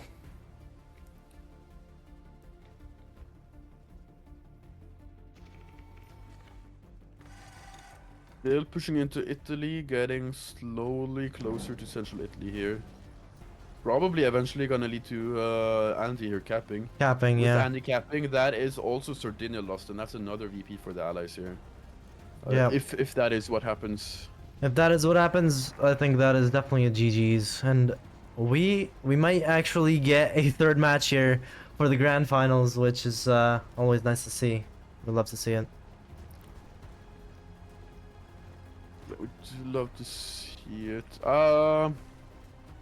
They do have a lot of divs in Italy, I will say that. Like, they have a minimum of 10 in each tile here. But it just doesn't matter if they have so bad divs. Like, again, I find it really strange doing a line artillery build when you are doing Armata del Po with mobile warfare. Like, this stuff just really does not add up in my mind, but I guess that is what these players are doing. Yeah, and nonetheless, the divisions in Algiers, the Marines there, have been liquidated, so very unfortunate to see, but that's what you kind of get when you know, that naval fight was probably the deciding factor there as well. Yeah, I mean, Ooh, this thing is, allies don't really have that much navy left. It's still the interesting Axis that have invasion here. most of the navy. Yeah, I'm seeing those innovations, but again, I don't think those will succeed. Yeah, Because, right. Heavily, wait, heavily, he's been heavily. making Amtrak? Amtrak? Wow. Who? Oh, he has as Japan well. here. 5K has been making Amtrak for a while now. Ooh. 15 mils on Amtrak, and he does have two of the Amtrak divs out. Just Okay. simple 18 with though. Very interesting. Yeah, I mean those might actually do something. They're not fully trained, but still, that's definitely something interesting. I don't think we've seen someone pick Amtrak yet. You do get a bonus on Japan, so I do see where it's coming from here. Yeah, I do think But the it's naval not- battle will decide what happens with those naval invasions for sure, because Yeah, but again, like the Axis do have most navy here. The Axis do definitely have Yeah. most navy.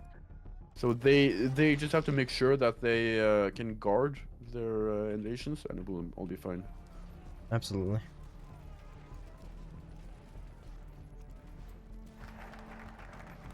Pushes into Italy have stalled a bit. I think they're also Slightly. reaching a stalemate here once the front line is shortening a bit and they have grouped up. So I think it will be air that will decide a lot here. If they manage to get this together. Yep.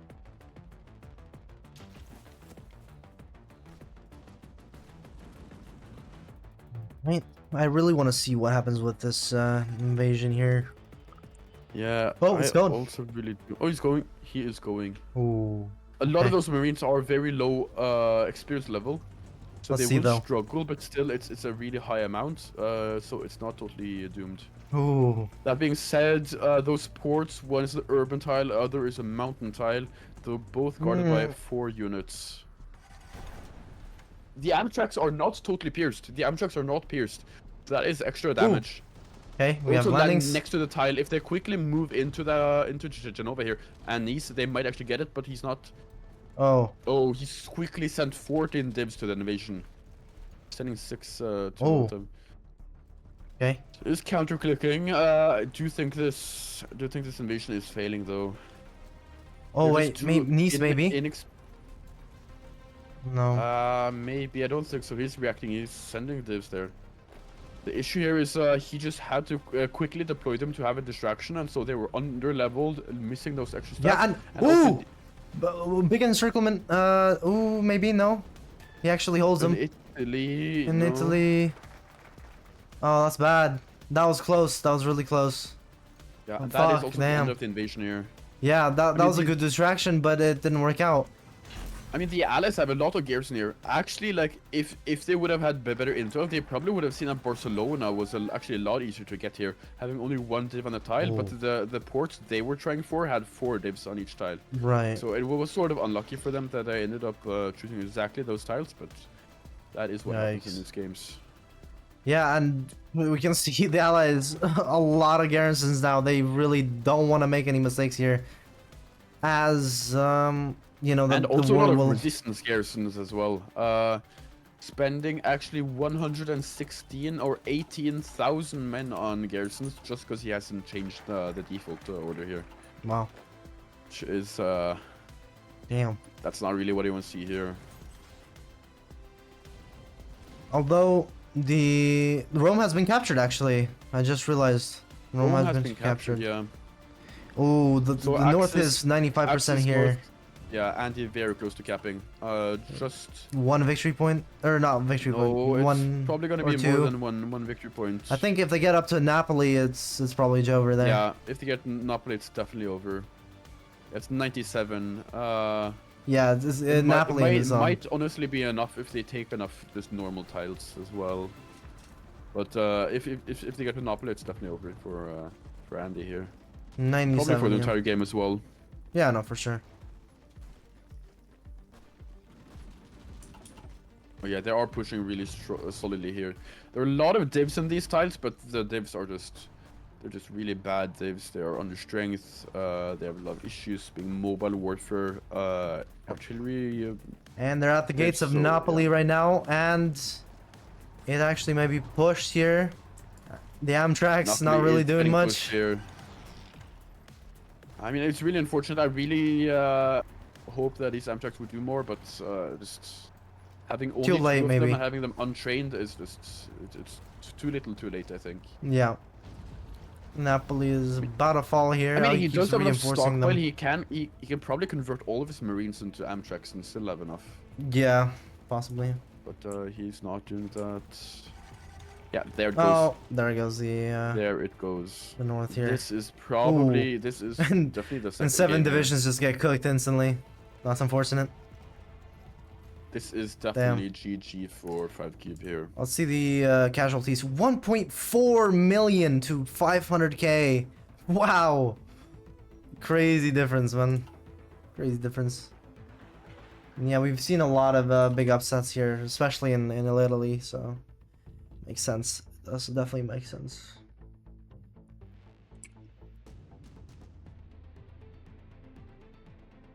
Yeah, still another 65 days until till the points tick over. Yep. And they still actually have only 3 UAVPs. They didn't actually lose Sardinia even though they capped, so not that much happening. And also since the allies don't really have a navy at all, it doesn't really they can't really get to those VPs. Right. Oh yeah, the Cagliari is the new new capital for the north here. Yeah, it is.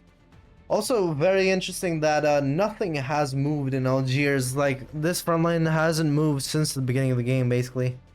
Very I mean, interesting. neither side did Mountaineers, neither side And they're actually both put up building air up here. ports and stuff, so, yeah. Yeah, they really just didn't want to push that tile. I mean, they did a couple skirmishes, but like it was really stale from the start. Yeah.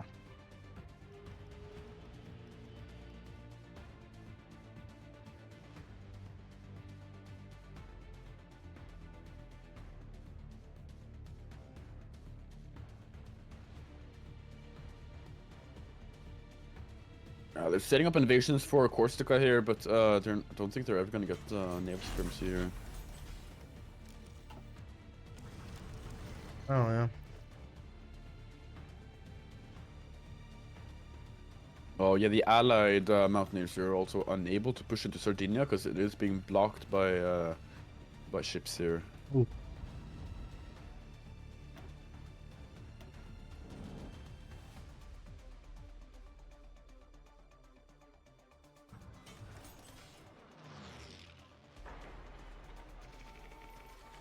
Not that much happening right now. Yeah. Just because I think they're just trying to like start these. Okay, yeah, they didn't give up on the invasion. Okay, but I don't think that much will happen. Mountaineers should probably go into Algiers. They should probably put up a lot of air into Algiers as well. But Yeah. I mean, they're building up airports there. Okay. They do have... Okay, yeah. They do have air. The Axis Navy was really solid this game. Yeah. Which is, I mean, it's not really surprising because they did do more of a navy pick. Italy and Japan are definitely harder navy picks than Commonwealth and Norway. Right. It does make sense that they will win the navy battle since none of the players actually made any actual combat ships. It was only really subs and supremacy carriers.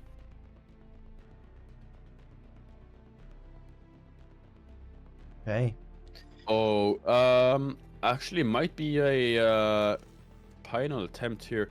5 Cuba set up an invasion for Algiers, and the interesting thing is Ooh. the allies don't actually have anything on Algiers. No, It is okay. completely empty here. To the 2v1 is crazy, bro. So I would be a really funny comeback if you manage to see that and send that invasion. That'd be kind of funny. There is a naval he's canceled battle it, though. on Cagliari. No, yeah, it's a naval battle outside of Sicily here, but it basically just results in a lot of. Right. He's canceled that naval invasion. There. Yeah, he did. Wow. Oh, okay. I really wished he did that. Yeah, that'd be Should kind of see mimi. that tile is empty.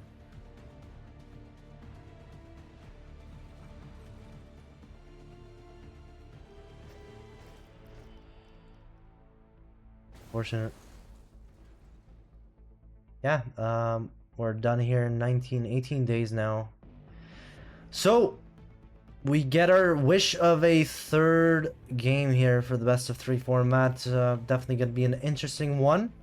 I think it's pretty equal in terms of gameplay, but I think there's some mistakes that need to be fixed by 5cube and Andy here, especially in the early game. Definitely is. I mean, the Allies also did make some mistakes, but I just think it was just smaller mistakes relative to what Andy did here. Like picking Armata del Po and doing line artillery, Not and really. not even doing motorist at all. It just does not make sense for me at all. He's not doing the actual bonuses and not using his faction to his fullest. Yeah.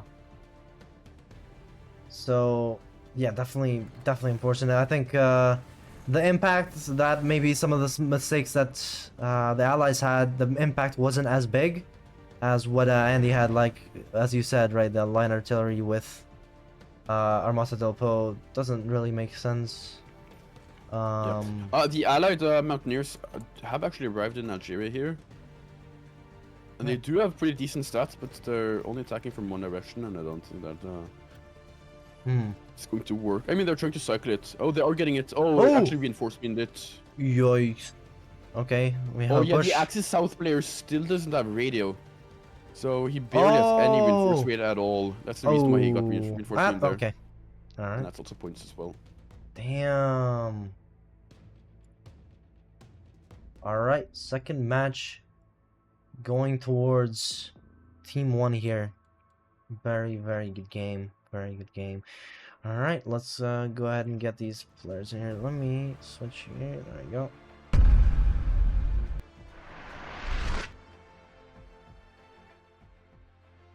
Alrighty, let's get them in here. GG. Hello. Hello. So, a third match in the grand final. The Let's second, go. the That's 2v2 good. grand final as well, getting a third match. Let's give it up for these players. Really good stuff from both teams. I mean, the second match we did see some mistakes from Andy and 5cube, which, you know, it's understandable. You know, a lot of pressure, of course, a lot on the line.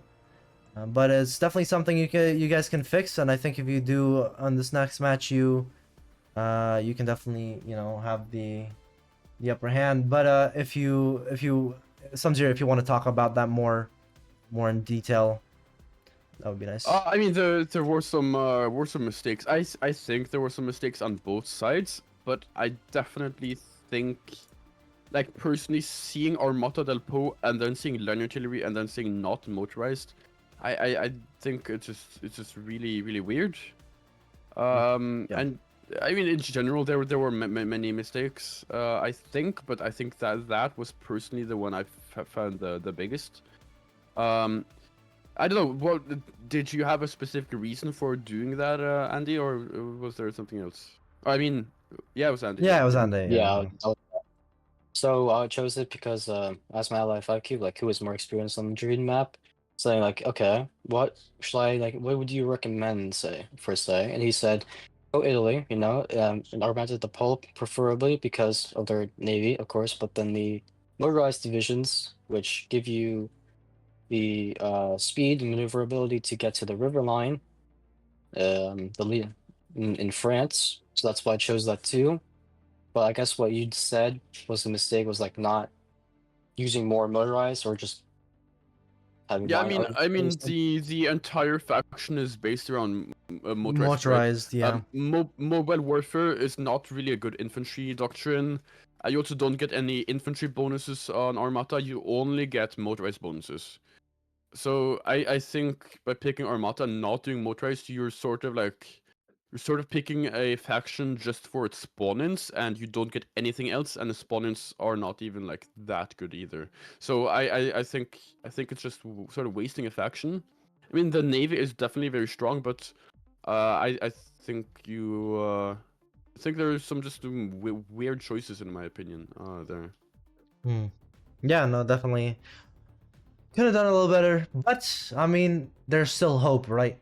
You know, you got the last. There's a third game, and we get to spin the wheel this time to decide who gets the to pick for the third game, and Yeah, I mean, it's kind of an advantage here, whoever gets this. So, we'll have to see. We'll have to see how that happens. Uzi, in theory, I think you did very, very well in that match, and Thank you. I think. I took some notes from what you said before. Mhm, mhm. I did line RT this time. Right, Yeah. right. Yeah, I I mean, mean, it I worked. Yeah, Was I think it was much better Yeah. than last time. and the Mountaineers Yeah. there, did the work. That's what we saw. So, very good stuff from you. All right, let's go ahead and spin the wheel here if we're ready. Let's go. All right. Final match, final map, final everything. Oh, here we go. Oh, okay. Team 2. That means Andy and 5Cube get to pick the map or the faction here. So, think about it. Think about it. I'll let you think about it. That's totally fine. You can pick map or faction. But yeah, you can discuss. It's totally fine. Probably gonna be map, but like which map we're gonna? Let's see. A lot of options. I think, What I maps to think we pick from? choose which ones that we were talking about earlier this day, but they're but one of the three. You think which one would be more beneficial for us on this? I feel like the left one I just sent you. That one? Okay. Do you feel go do there. you feel comfortable with that 5 cube or no? More than most of the other maps. More than or less? Yep. You said. Okay, I guess we choose Big Muddy then. Which one? Big Muddy. Like Big bottom left. Muddy. Oh. USA, yes. All right. I like this. I like this. Okay. So, you get the map, and now Uzi, in theory, get the faction. Which No, faction? we have to talk a bit. Okay, yeah, that's fine. You can go in your own VC if you'd like. That's totally fine. No. Oh, okay. Yeah, you can talk. You can talk.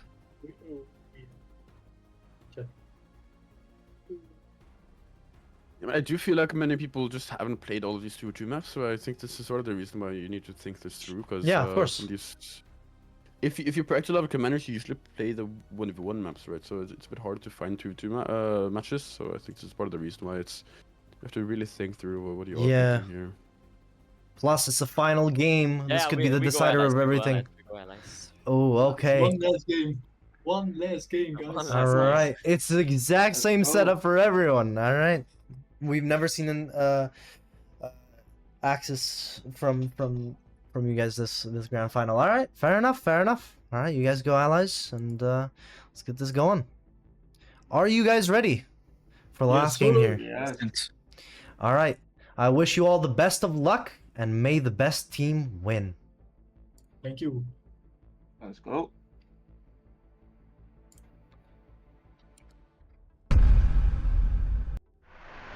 All Hey, right. I mean, I have played this map on Allies before, actually. I did in a previous tournament, so Okay. I mean, Allies did feel really good, but I think the VPs are slightly closer to Axis here, so Yeah. I'm Let's not sure. let's talk about the map a little bit, because I haven't seen map this one This before. map is very interesting. If you click F5 and look on the terrain, you will see that in the west there are so many planes. There are so many planes on this map. So Oh, in the west there will be a lot of back and forth, I think, and there won't really be a stable line at all. The only really stable line that you can hold is behind the river, but even then it's going to be easily pushed. Yep. But in the east, you do see a bit of a tougher terrain. There are a lot of mountains, but there are also some A lot of forests and stuff, forests. so there are ways around it as well. This is generally a very wide map with there's a lot of places where you can push. Yeah. It will depend on what these people pick, but compared to the 2 previous maps we have played, this is a way wider front. There's just way wider front than the previous matches. Yeah, no, this and is you gonna will take a quickly see this. lot. This is gonna take a lot of APM, like we've said, right? And that's gonna be very crucial for these players. A lot of micro.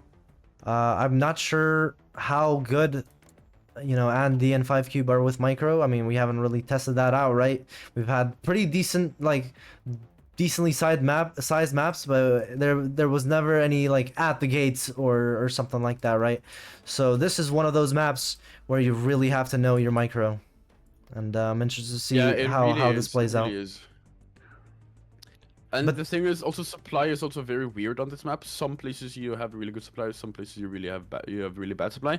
And in the west, there are some places where you're really far away from supply up. Like for example, between St. Louis and Chicago, there aren't really any supply ups Oh, at all. There's yeah. like this big plain area where there isn't really that much supply. So you really do need to use trucks to motorize your supply. Which we have actually not seen any players do the previous matches. Yeah, So they will struggle this match. Yeah, I and- don't really know why they don't, but I guess. yeah, and also one thing I forgot to point out, right? I said that maybe 5cube and Andy aren't good at micro, but they're the ones picking this map, so they must be confident in their micro, and I really want to see what they do with it. I really do. In terms of victory points, for anyone who's not aware, these are the victory points right here, the ones displayed in circles. So Washington, Richmond, Lexington, Indianapolis, and St. Louis. Those are the 5 victory points that these players will be fighting for today. And it seems like the Axis is already coordinating over what to do. Yeah, and what to push. again, as I said previously, the VPs are slightly favored towards Axis here. St. Louis, Lexington, and Richmond are a bit closer to Axis, Yeah. while Indianapolis and Washington are a bit closer to Allies. So it is very likely that it will start off as a 3-2 lead on the Axis. But again, as I've said, this map has very open terrain and there's a lot of possibilities to push. So this will not be a one-sided map at all. And I think also Uzi and Thierry did realize it when they picked this map, or when they picked factions here, because they did pick allies and not Axis here. So yes, I do think these VPs are very much like equally divided, even though it does not look like it at the start. Though I am curious if they are, yeah, it looks like they're doing a very similar build than what we've seen previously. Thierry doing survivability studies very early on this time instead of heavy machine guns. Oh. But it does look like air build, while everyone else is doing normal industry, tools, and artillery. Okay. Yeah, survivability for... Was that Theory again? Yep, Theory seems to be the air guy here. Throughout. Yeah. Yeah, and as Bullfrogs pointed out, yes, there are a lot of planes in the west, but there isn't really anything to fight over. That is very true, but it can definitely serve as a flank. Right, yeah, no, It for sure. can, like if you need to get something done, you can like walk all the way out and just put in a lot of units there, and it can definitely be distracting, because you usually don't like expect Yeah. your opponent to cover the entire front. Yeah, and it's kind of like the same thing with the at the gates, right? We've seen the south is not really used for most players, but it could be used as a flank, right? To just, you know, surprise the enemy and just snake towards, you know, anything or their core land, I guess. So could be another thing like that here, and it's much larger than the south part of at the gates. So yeah, definitely serves a purpose for sure. But we'll probably see most of the fighting happening over in the east, for Richmond, Lexington, and Washington. I'm guessing those are going to be the key points here, as we head into this final match of the 2v2 grand finals. And also, let me make sure I get the prediction. Yeah, actually, I'm not so certain that necessarily those VPs are the ones that will be fought over, just because I think it very much depends on where they sort of invest, because any of these VPs can be pushed and can be threatened with the correct or with the solid build. So I think it totally depends on their build, and I think if we just see a very general infantry build, maybe like infantry spam or something, Yeah. it will be more likely that the cities that are surrounded by plains are more likely to be fought over, so like St. Louis and Indianapolis. But if we see very high quality divs, maybe mountaineers, maybe special forces, maybe a lot of air, it might be these sort of these VPs which are more covered in terrain, like Richmond, Washington, and Lexington. Yep. Oh, fair enough. That's completely fair. And we have our prediction up, so go ahead and use your channel points to predict who do you think will win the Grand Championship title. Which team here will win this match? Who will put them in the Okay, no, we can unpause now. Put them in the Grand Championship title. Me personally, it's really a toss-up. I don't know. I guess we'll see. Yeah, I mean the first map was sort of the one most similar to this because it was one giant front line between the two sides. Yeah. And in that matchup, it was 5cube and Andy that did win that match. So that might mean that they are better on these types of map. It's not really certain, but could indicate that. And I would otherwise think that Uzi and Tiri here is sort of the more solid players. But again, it's really hard to say here. That being said, very early on, we're seeing actually both allied players doing a lot of artillery here. Yeah. That is interesting to see. It might actually be line artillery built on 6 and 4. both sides. Yeah, starting off with 6 on artillery could even mean that he's doing 2 line artillery pieces. Oh, That does okay. depend on how much he increases that later on. Fair. Alright. Already a couple changes here. Okay. Wait. The Axis are also doing air this time. Axis West, Oh. which is 5cube, researching both heavy machine guns and survivability studies. Oh, a little This, bit of a definitely change indicate that They here. are doing air. Yeah. I like that. I like that. I want to see some more air here. Usually we've been Oh. seeing I think Desperado this we is a saw a lot of air. A misclick here on Tyria. Click the army organization chief of army here. I think that is definitely a Ooh. misclick because that's the if you open it, that's the same place where the army reformer one lies on the Axis side. Definitely think that is a Ah. misclick. That is very unfortunate. Right, okay. That's unfortunate. Very, very unfortunate. Other than that, I'm very interested in this air build. We have not, don't think we've seen them build proper air yet. They did build some of those spawn-in template planes, but those were really bad. So I do hope that now that he's researching a day one, he's probably making a bit better planes. I do hope that is what we will see out of the Axis here. Right. Oh, sorry. Okay, 15 minutes to decide who wins this Grand Championship title.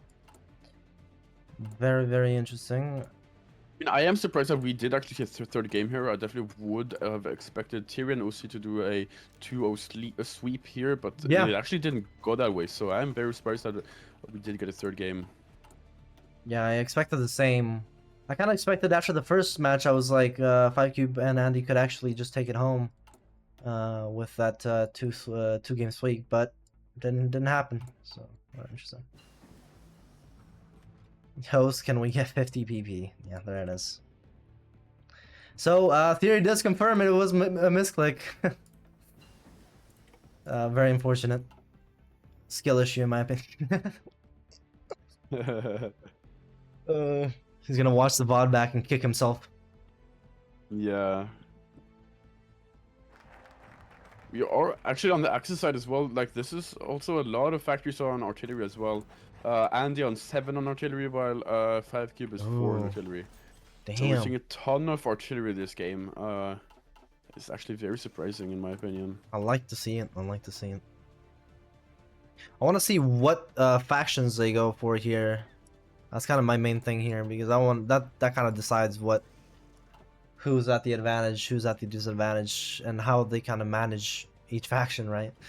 Because as we saw Andy last time, motorized, but did do a line artillery for whatever reason and didn't put much on motorized when he should have. So could be another one of those cases, or it could actually be a proper build this time. Yeah, and as Bullfrog also mentioned here, they are not exercising properly. You should exercise all of your divisions, but Axis players are only exercising till regular. Definitely want to exercise them all the way because you don't have any penalty for it and you get extra experience from doing so. Right, okay. We are actually seeing here Andy continuing to research anti-air already on improved anti-air research. So I Have no idea what the plan is there, but yeah, that is not something we've seen Going previously. down even more. Damn. Okay. I do Yeah. not see the point. I mean, he is building AA. Are we seeing Is that some good? form of mirroring from Andy or something? I don't know. I mean, 5cube did research all this air. Okay, now he did the air advisor at least. That's I good. do hope that he makes a proper air design this time, and I really hope that he does not make one of. He picked the those, ground use support. the built one in. Yeah, it's the wrong one. I know. Yeah. I'm just Unfortunate. happy that he at least picked one. I was almost Better afraid than that he nothing. didn't pick any. Yeah, Also, Theory exactly. picked the night operations one, so it's good. I mean, that's good. Both Airform and Night Op are both good. Oh, okay. Andy going for Romania here. 5cube going for the 4th army. While Theory is going for the UK. Okay. And... Oh, okay. And then we got Norway on Uzi. UK, okay. So kind of similar builds, no? But... Yeah, it looks very similar to last game, actually. Other than 4th army being for 5cube. He had Japanese last time, but there was a Navy intensive mine. Yeah, Norway 3 times in a row, as Bullfrog pointed out here. I mean, Norway's definitely a strong faction, but as you've seen previously, people don't necessarily know how to fully use it. Yeah. Yeah, also, actually, Thierry here completely overproducing artillery. He is doing Commonwealth, which is GBP faction, and you don't do line artillery there. So 4 artillery is definitely overkill. Could have put that on something more useful. We are seeing 5Cuber is making fighters, and it's a proper design as well. Wow, I'm super The fighter impressed. too. Oh, okay. It's a very low range for this map, which he will suffer a lot from. Also, the MIO does not have any upgrades. So it will still struggle on this map, but at least he did proper design here.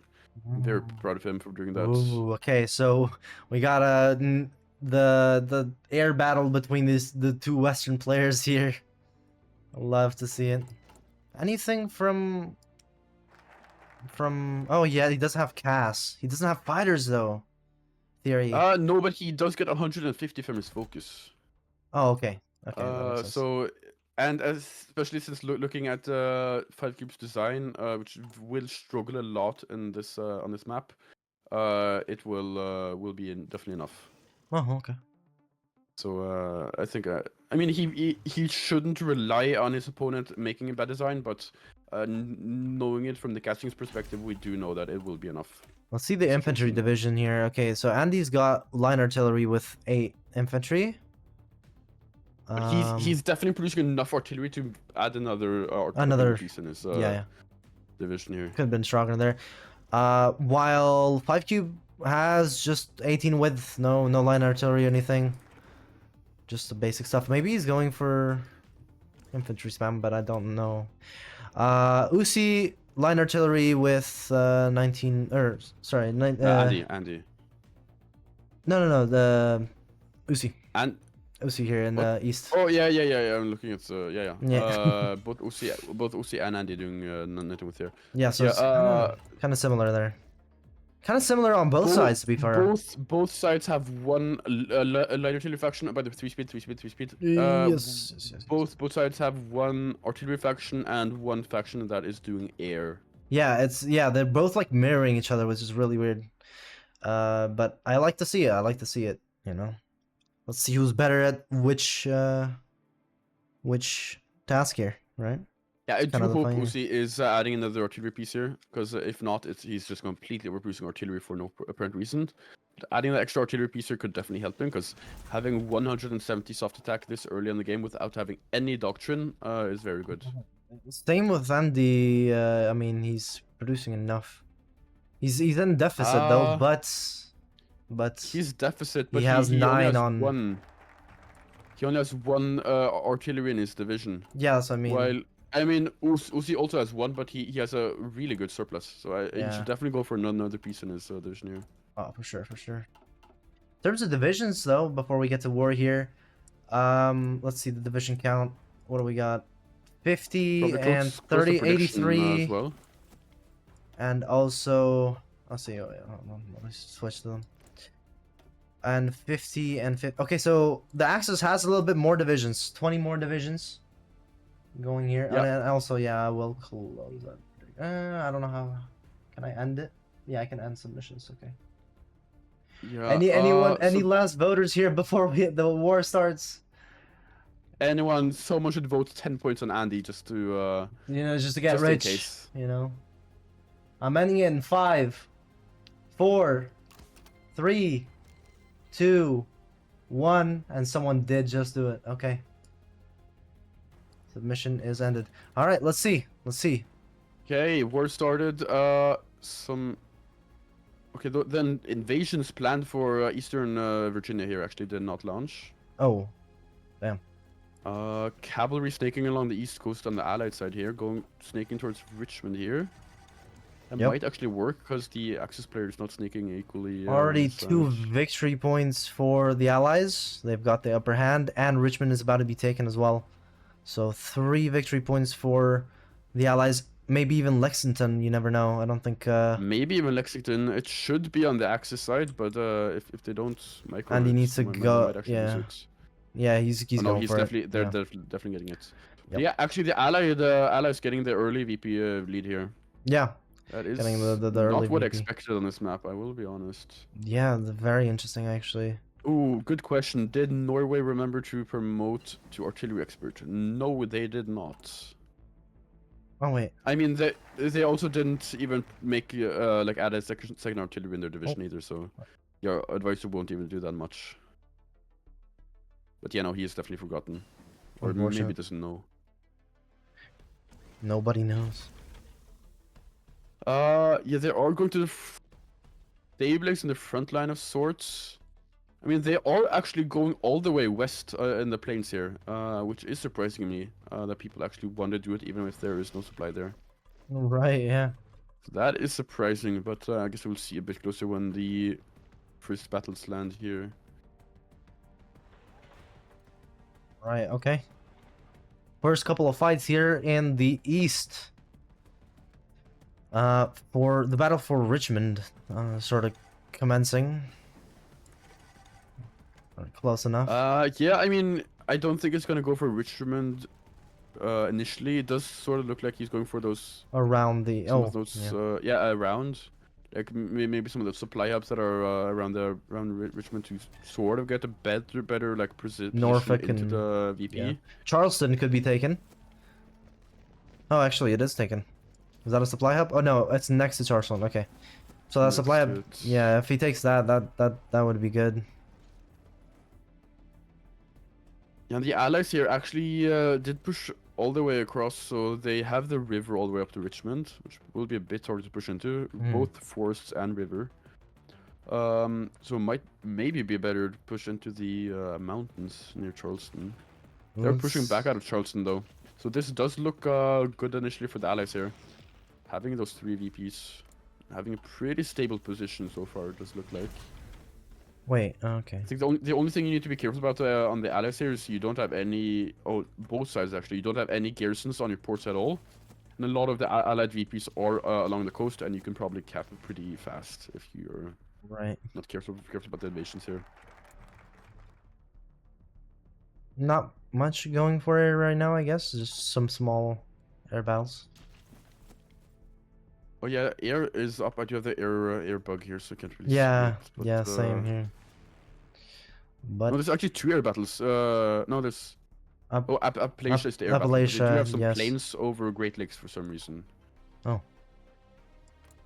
Oh. Yeah, they did go all the way up to 10 on fighters on the axis here, but still, this design is going to struggle a lot. Yeah, they only have 64% mission efficiency. Which is a lot of the reason to the plane design that just does not have enough range. Right. Although they do have 100. Okay, no, none of the cast is set up in the correct air zone. So, well, they're trying to push into Indiana and Illinois here. Some of those battles are going well, but still, it's gonna be it's really slow for now. They made their way through both, but you know, they're pushing further and further into them. Could actually work out here. And we might see the Western Front actually finally be established here, as Theory is moving some of those divisions in to the west there. So we'll see. We'll see what happens there.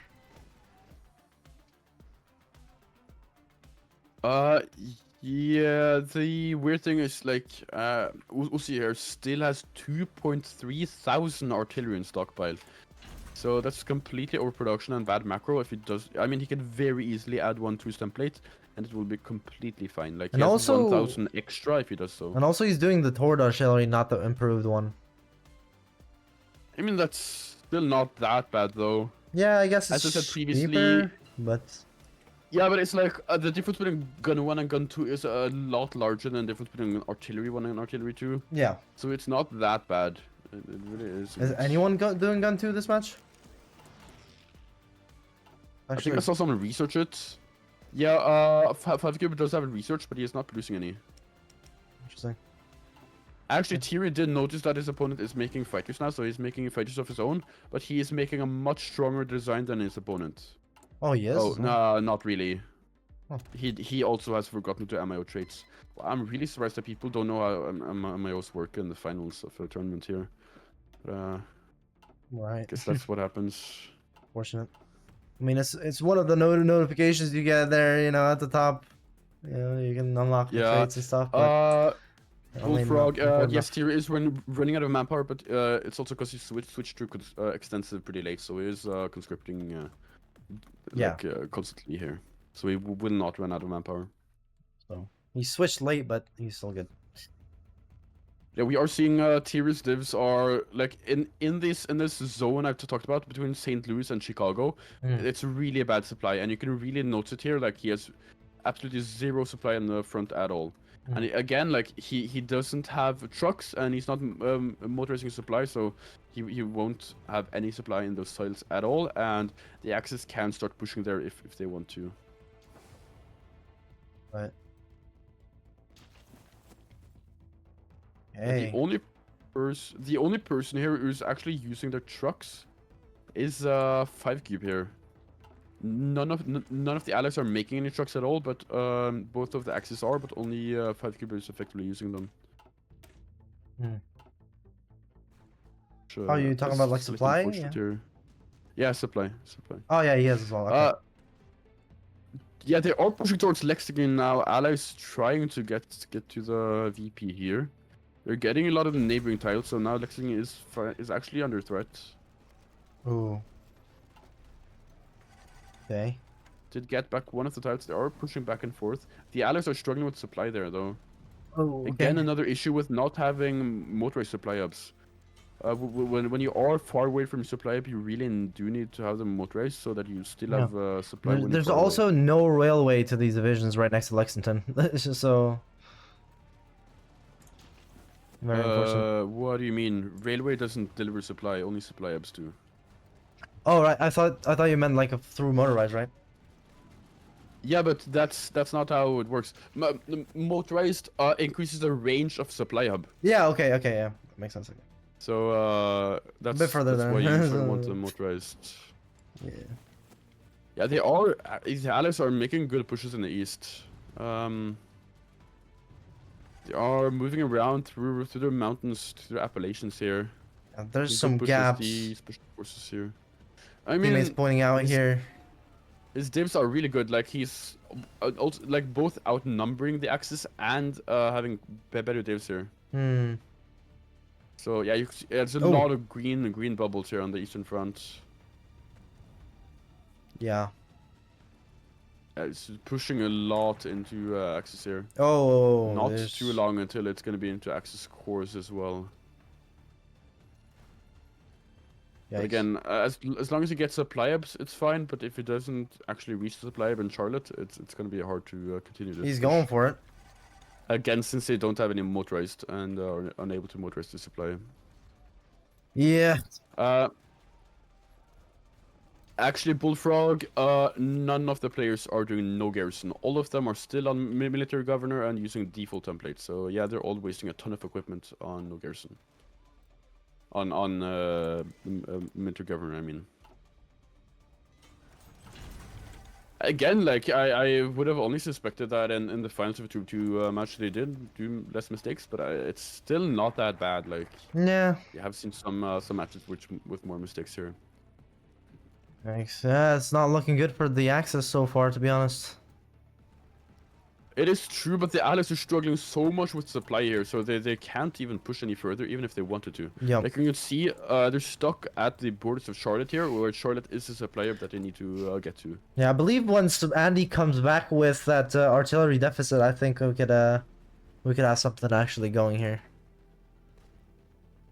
Yeah, Uzi's still 2.4 thousand artillery in stockpile, not doing anything at all. That is that's about. That's 3.2.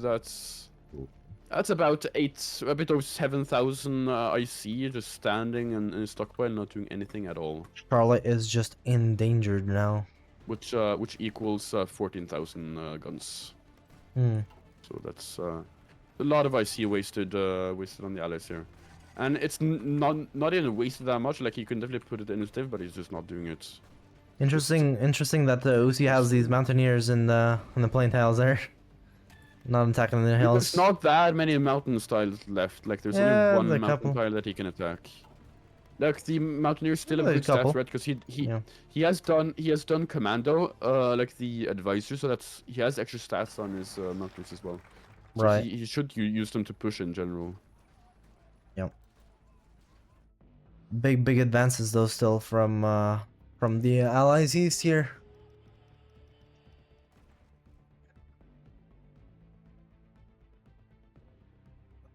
Yeah. Wait, Thierry actually has forgotten to do traits. He only has one of his generals has infantry leader. I don't know where he picked those, and it doesn't even have infantry expert. Yeah, he doesn't have entry expert. Wow. Army As Cole logistics. pointed out, the Norway player here, Uzi, does not have artillery expert either.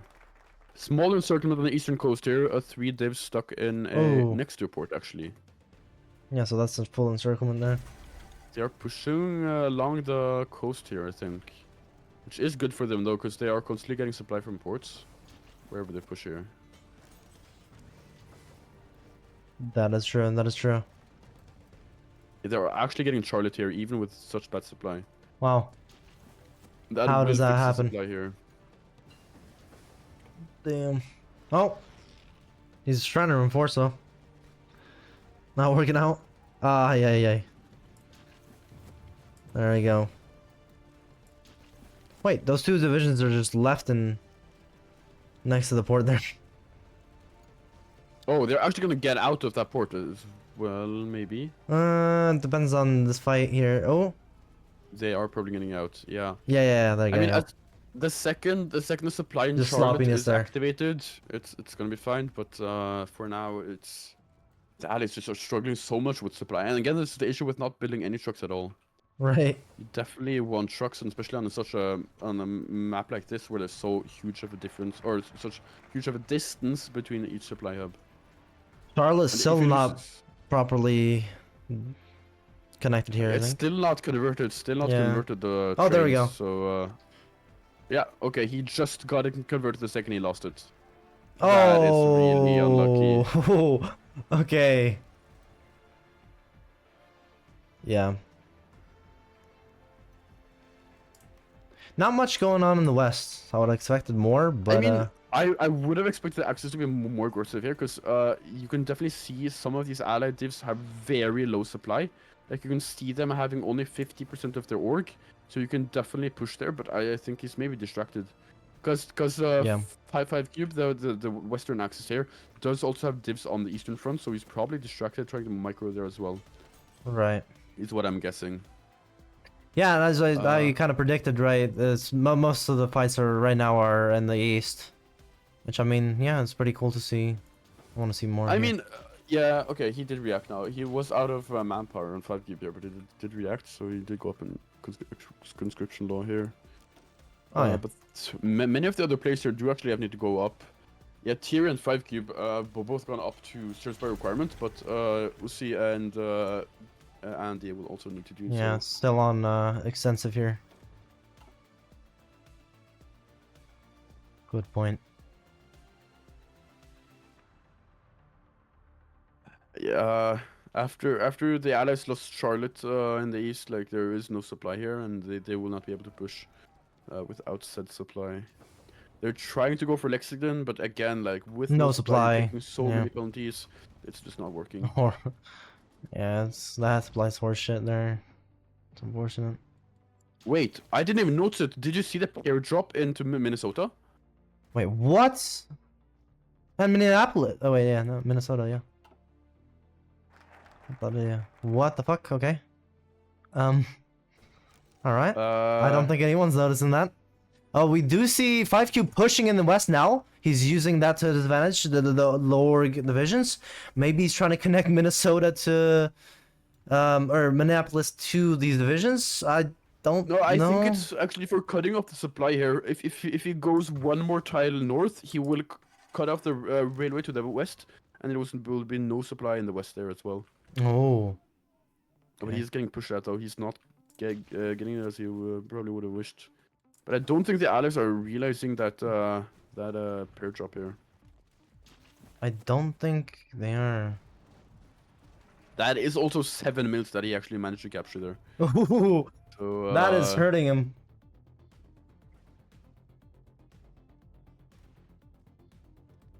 Deleting factories is not against the rules, but at the max you can only delete one factory. Or is it against the rules? Well, Don't think it is. would that be considered like cheating or exploit? I don't know. No, because the way HOI4 works, you can only delete one factory in not a owned state per month. So it's really hard to make do serious damage here. Yeah. Okay. You can consider it for future tournaments, but I don't think it's that bad. You're right. Oh, and now Theory's realized he's got 11 divisions Yeah. down there. And finally. Did move some divs out. But again, like losing those mills will reduce his efficiency with those factories. Mhm. So even though the he will get the mills back, it will not be full efficiency, I'm guessing. Okay, he did lose some, not a lot, but still, that's Interesting good. though. 5Cube could have went for Omaha here in the west and just taken that supply hub, cut those divisions off, and maybe encircled them. But he hasn't gone for that. Very interesting. Yeah, I don't really know. Ooh, actually, Thierry here finally making trucks, finally motorizing a supply.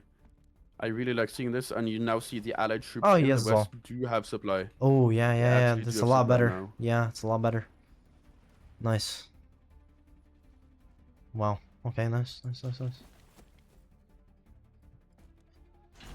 Ooh, we might see an encirclement in the east. Oh, okay, no, never mind. Center here. Yeah, they did lose Lexington now, so the allies have 4-1 on VPs. Oh yeah, I didn't yeah, that even might notice be an that. encirclement. From the allies? Oh, okay, no, never mind. Never mind, but they're Yeah, still pushing. they're Like really being Lexington pushed is hard. Really bad.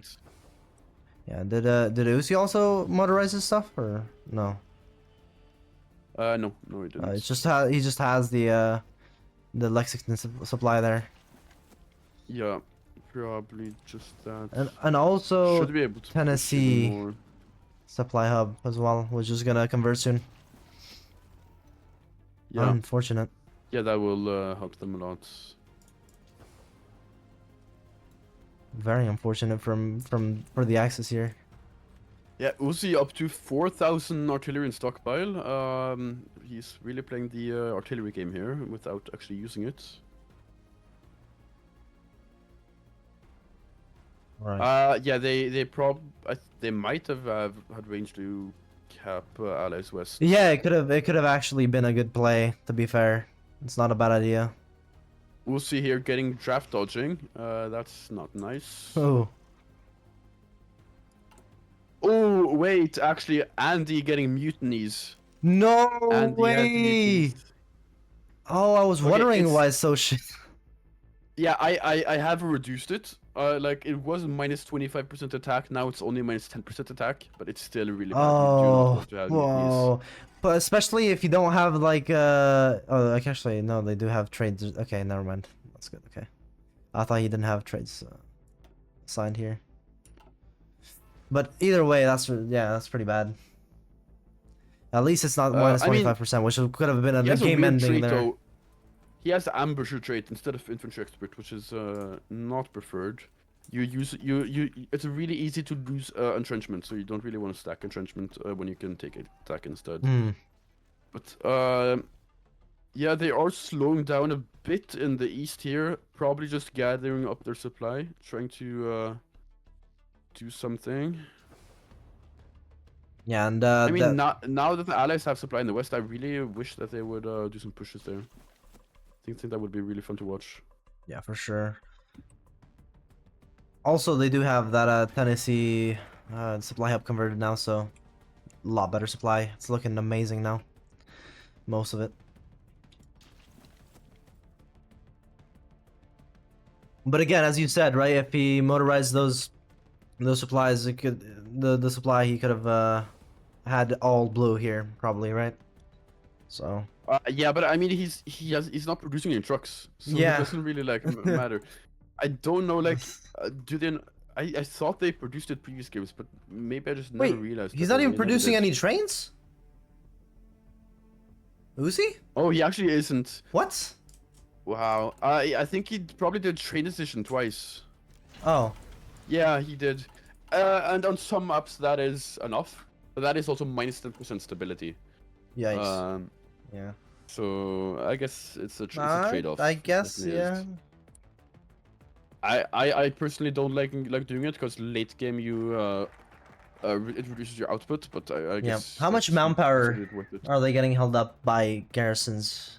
Is what Bullfrag is asking here. Oh, oh, this is interesting. Some of them are donating garrisons. Yeah, they're still all on military governor, I think. Yeah, they are. So on Axis West has 18,000 manpower on garrisons. Axis East Ooh. only 18,000. I think that's because they lost so much territory.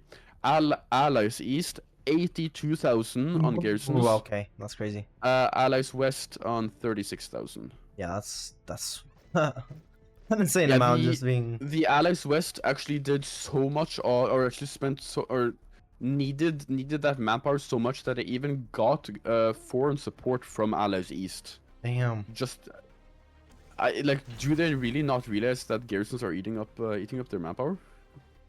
I don't know. I really don't understand this.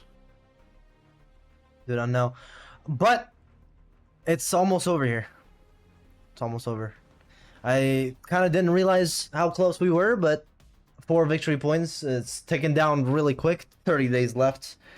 Very unfortunate for the Axis here. Yeah, I think also the Allies are gathering up some troops for St. Louis here.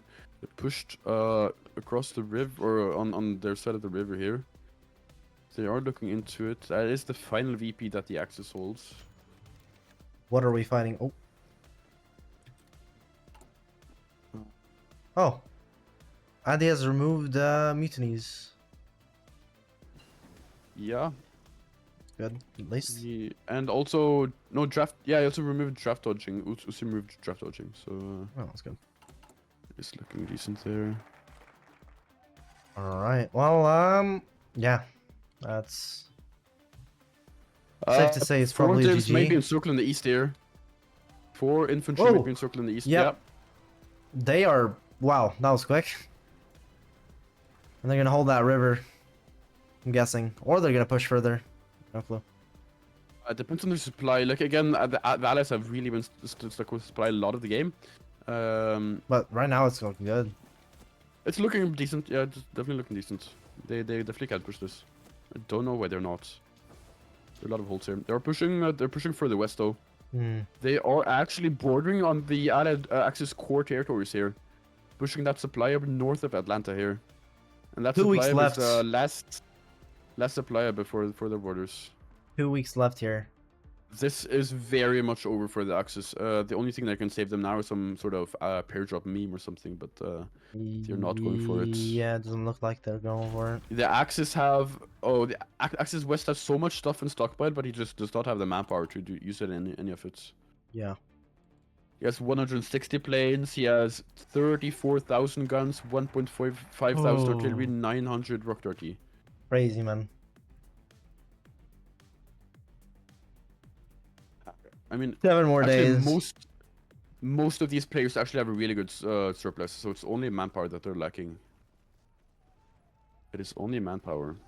Damn. Damn, dude, I really would have liked to seen a bit more from the Axis here. Yeah, I mean, Andy and 5Game had a really good first game, which was a sort of micro map like this one, but they just And there we could go. not replicate that result. I think part of it is just Uzi and Thierry fixing their mistakes. And that is the grand finals over, Wow. with Uzi and Thierry as the victors. The Wow. grand champions. We got our grand champions, ladies and gentlemen. Let's go ahead and talk to these players.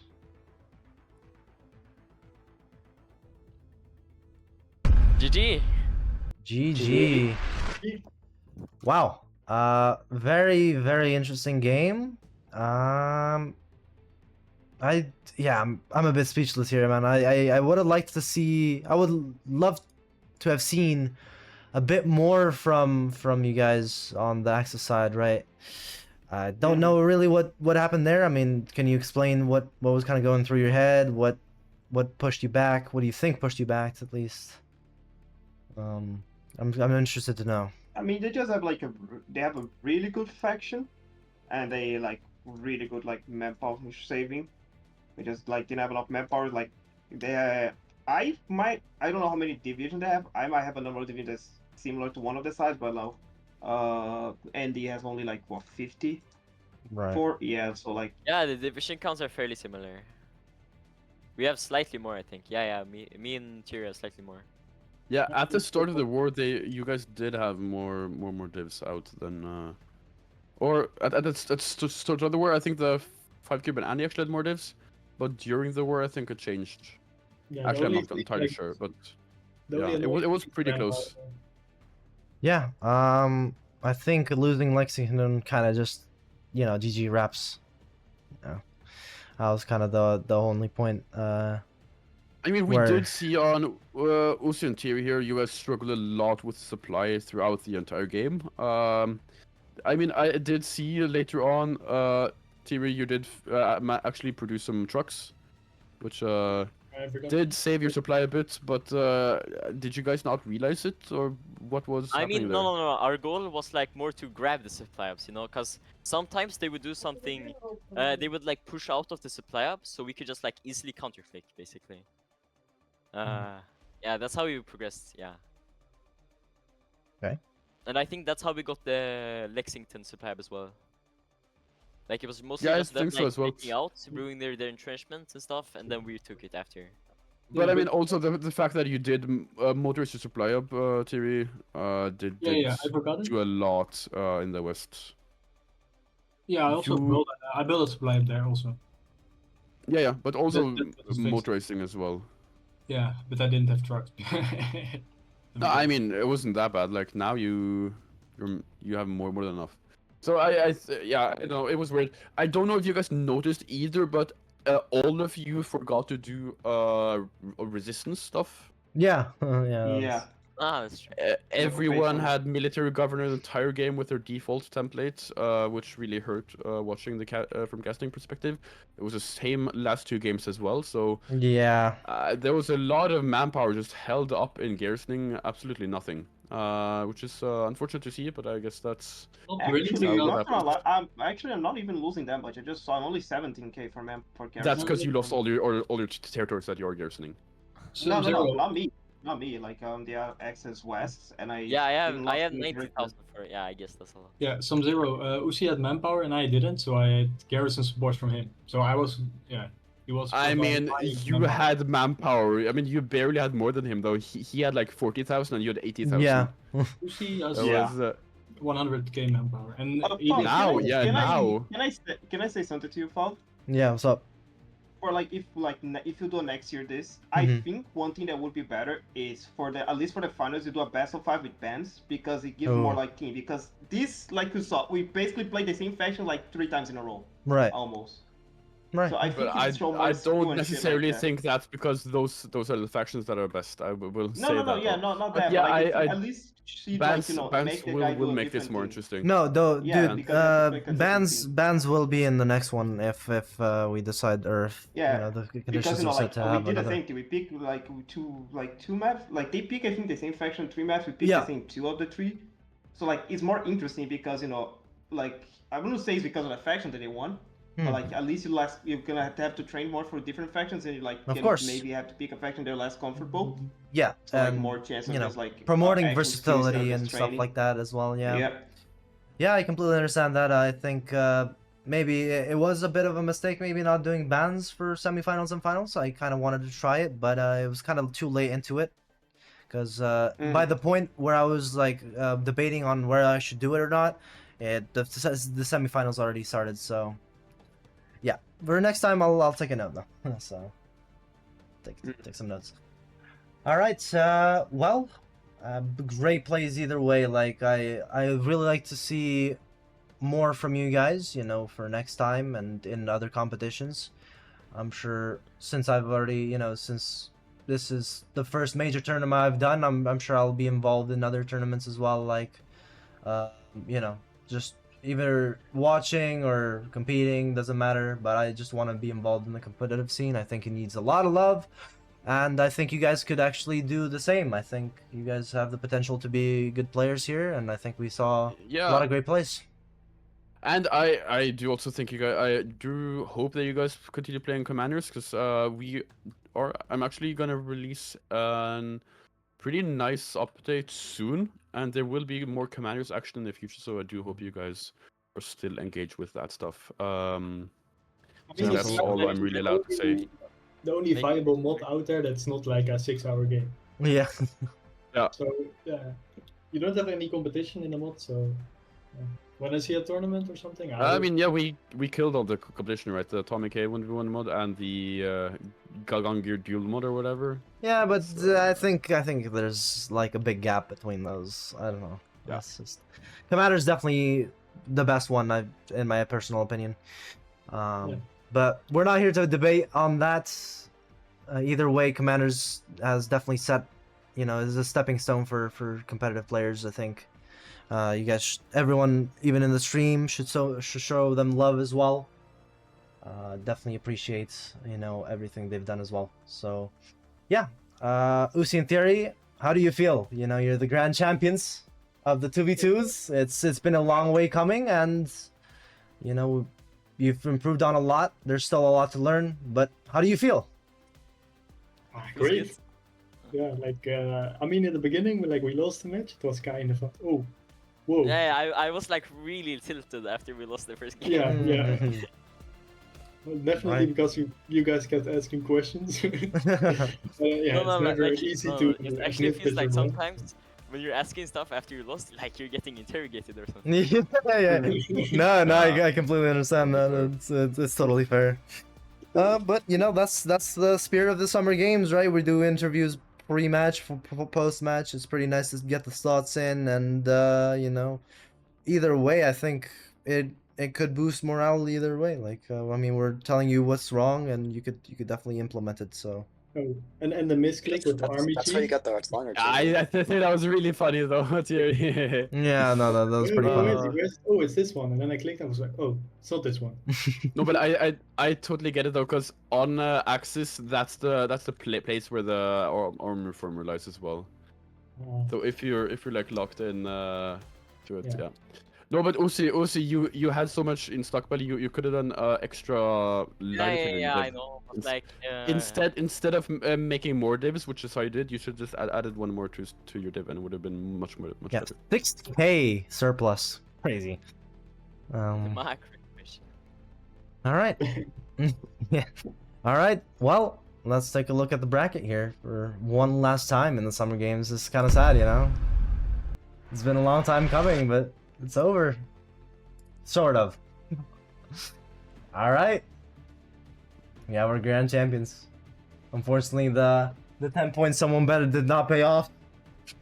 Yeah, I think I got about 3 or 4 points out of that bet, but it was yeah. Yeah. Either way, Uzi, in theory, you are now the grand champions. You get to claim that big prize. You know, spend it on donuts or whatever you want to spend it on. Go Goats! Either way, and the N5 Cube, you walk out with, you know, not the biggest prize, but still a fairly reasonable one. You know, you can spend it on pizza, like you said, right? So, all right. Well, if Sub-Zero doesn't have anything here, I think you guys are, you know, free to go whenever you No, like. I think this was an exciting match, especially like I definitely think Uzi and Thierry did have like the were like the suspected winners. The fact that they lost the first match, it was really surprising for me.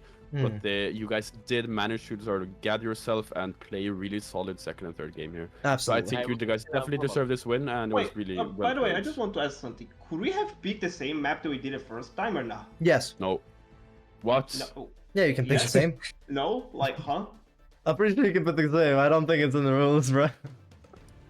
Ooh. You could just say that it's not allowed. I think that's fine. Yeah. Totally.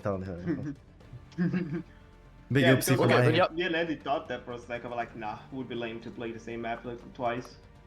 Wait, is it? No, Yeah. no, whatever. Anyway. But yeah, either way, good played, guys.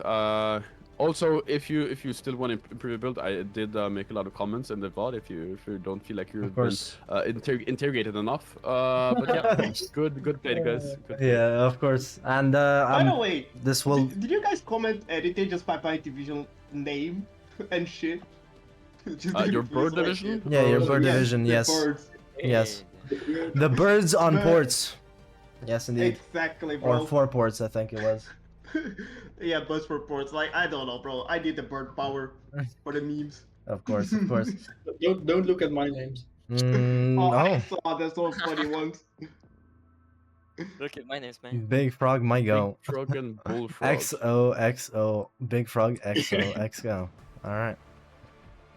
Do we have Big Frog and Bullfrog in chat? Come on. Surely. Probably do. But and then Probably. Uzi named his infantry Bullfrog is my goat heart, so some love, some homie love there. Yeah. Homie love. Big Frog and Bullfrog are both in watching. I don't think. Yes, we did see them throughout the chat here. All right, well, just DM me for details on the payouts and everything. I'll get you guys sorted, both teams obviously. And yeah, hope you guys have a great rest of your night. Thank you for coming out, and yeah. Yeah, thank you for the tournament. Well, It was of fun. course. And see you next time. you guys. See you next time. Yeah, bye, guys. Well played. My bad.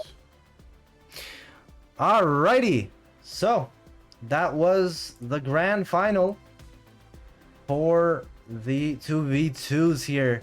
That is one of our last matches, but don't forget, we still have the third place match here as a last thing here. So we're gonna go ahead and switch over to our starting soon stuff as per usual. It's gonna be around 30 minutes. We'll see if we can get these players in earlier, so you guys don't have to wait that long.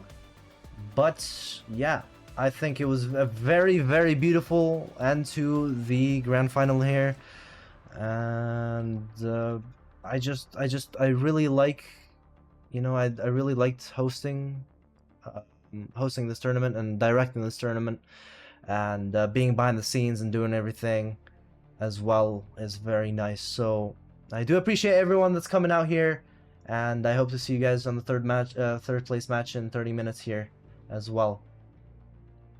So that's about it. See you in 30 minutes.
Hello, everyone. Are we ready for the last match of the summer games here? The third place match for the 2v2 competition. A lot of action-packed stuff probably coming, maybe. I don't know, we'll see. Depends on the players, I guess. But let's go ahead and see what we've got here, right? Let's go ahead and see. So, as we saw, Uzi in Theory against Andy and 5Cube. We have our Grand Champion, Uzi in Theory, or Grand Champions, sorry. And now we have we're moving on to the third place match, which is Lunar and Freedom being replaced by Yolk, NSKV and Marat. So, pretty interesting match. We haven't seen much from either side, to be honest, but I think Lunar probably has a better chance here, in my opinion. I'm joined here by Sum0, and I would like to get your take on this. Like, what do you think? Who do you think is gonna win here? I mean, I think both of these teams did make some solid mistakes last time, which is again like the reason why they're on the third place match, right? But from these two teams, I do think Lunar and Freedom is the slightly stronger team, especially since Lunar did like pay attention to a lot of his mistakes compared to his first time, so he did fix a lot of that stuff, and therefore I think his team is very strong, while this other team here, like, I haven't seen them play this much before. They won their first match from or the other team forfeiting, and they had some very weird stuff happening their last game. So I do think Lunar and York is the favorite here, but I also think this can go both ways, Right. because of the fact that both teams do have a lot of weaknesses, and there's a lot of randomness that can happen from that. Yeah, no, I mean, we kind of saw it in the semifinals, and in general in this 2v2 competition.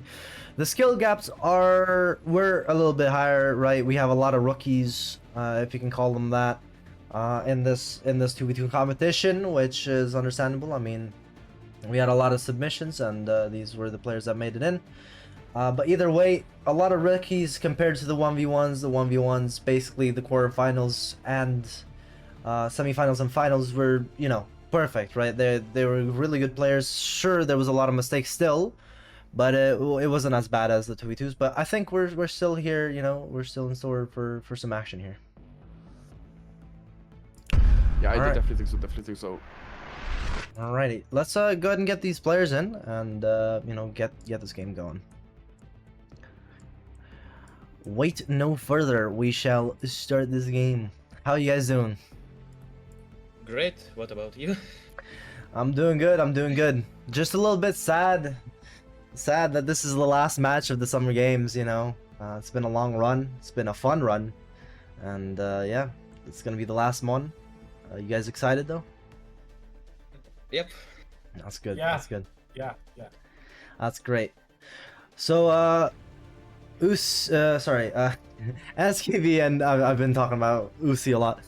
SKV and Marat, you moved on to the semifinals via forfeit, and then you lost out to Yeah, Andy we and did. 5Cube.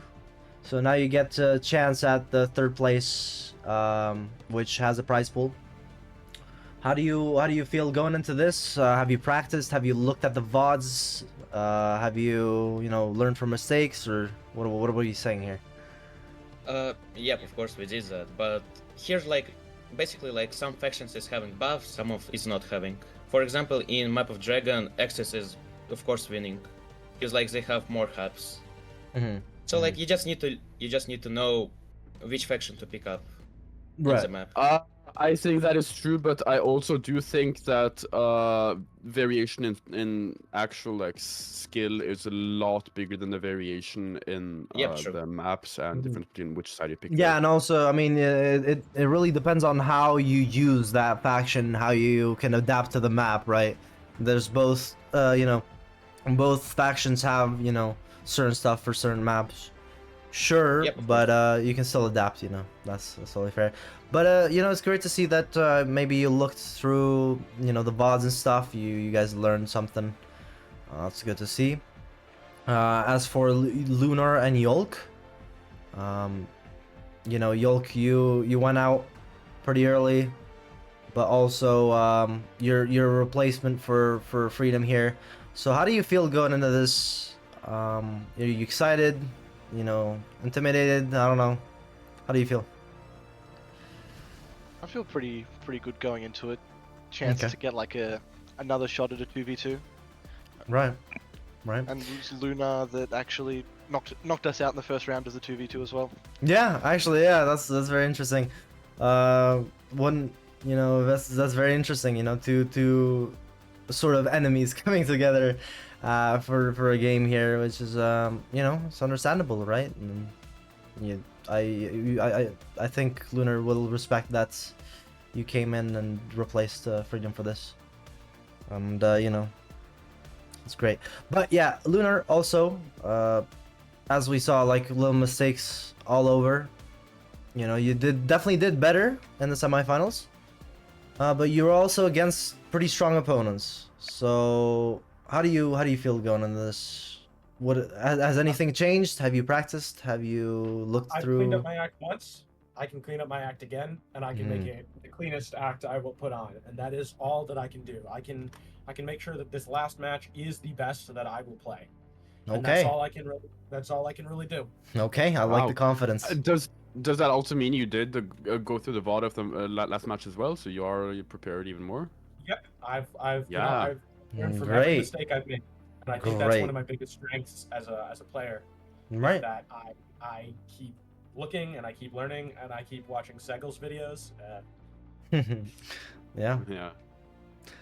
clearly, Cycle's videos weren't enough. wasn't For enough. for Cycle. Sorry. That was a bit mean. But Lunar, I mean, you're improving, so that's good. I'd love to see that. I mean, love to see I it. mean, I gotta extend a thank you to the entire international community coming in here to replace my teammate every. Classic. It happens. It happens. You can't really do much about it. But yeah. Sub-Zero, you got anything? No, I am really excited to see if you did clean up everything here. Because Absolutely. if that is the case, it will be a very interesting match to see To your watch. improvement over time now. Really will be. So I Yeah. do hope that is the case. And I will Yeah, be watching that. Yeah, I want to see how big of an improvement it is as well. No pressure, of course. I'm sure you've learned a lot. No, like seriously, no pressure. You got this. I mean, it seems like you learned a lot from the last time, right? From those two different matches. I think it was, you know, a better improvement. So, all right, we'll get this wheel spin going.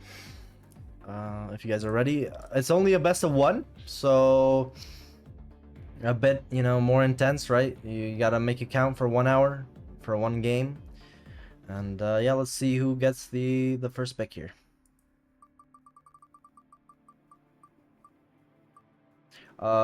Team one is Lunar and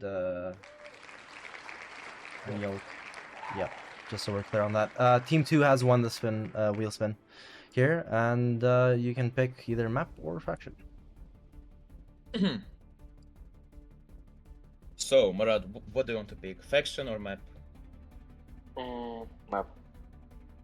Which one?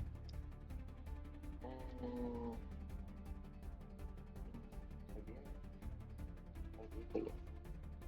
Huh? No, Iberia and Italy.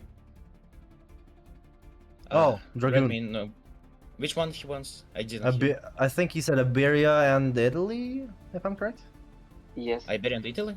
Oh, Dragon. Dragoon. Wow. Yeah, probably Again, Dragon. this is what is it, like the fifth time? Sixth Yeah, time this tournament? fifth, sixth time, something like that. It's- Yeah, been a common theme. Yeah. Are we locking this in, or what are we saying? Murad, what do you think? Dragon map? Yes. Okay. Okay, let's pick Dragon. All right. And for the faction? Mr. Yolka, are we both in agreement that the Axis is the best pick on this map? Yep, I would agree. Let's go Axis. All Axis. right. Fair enough. Cool. Let me just give me 2 seconds here. All right, perfect. Okay, just ready up, and we'll get this going. You know, pick your factions and everything. Yoke, do you want north or south?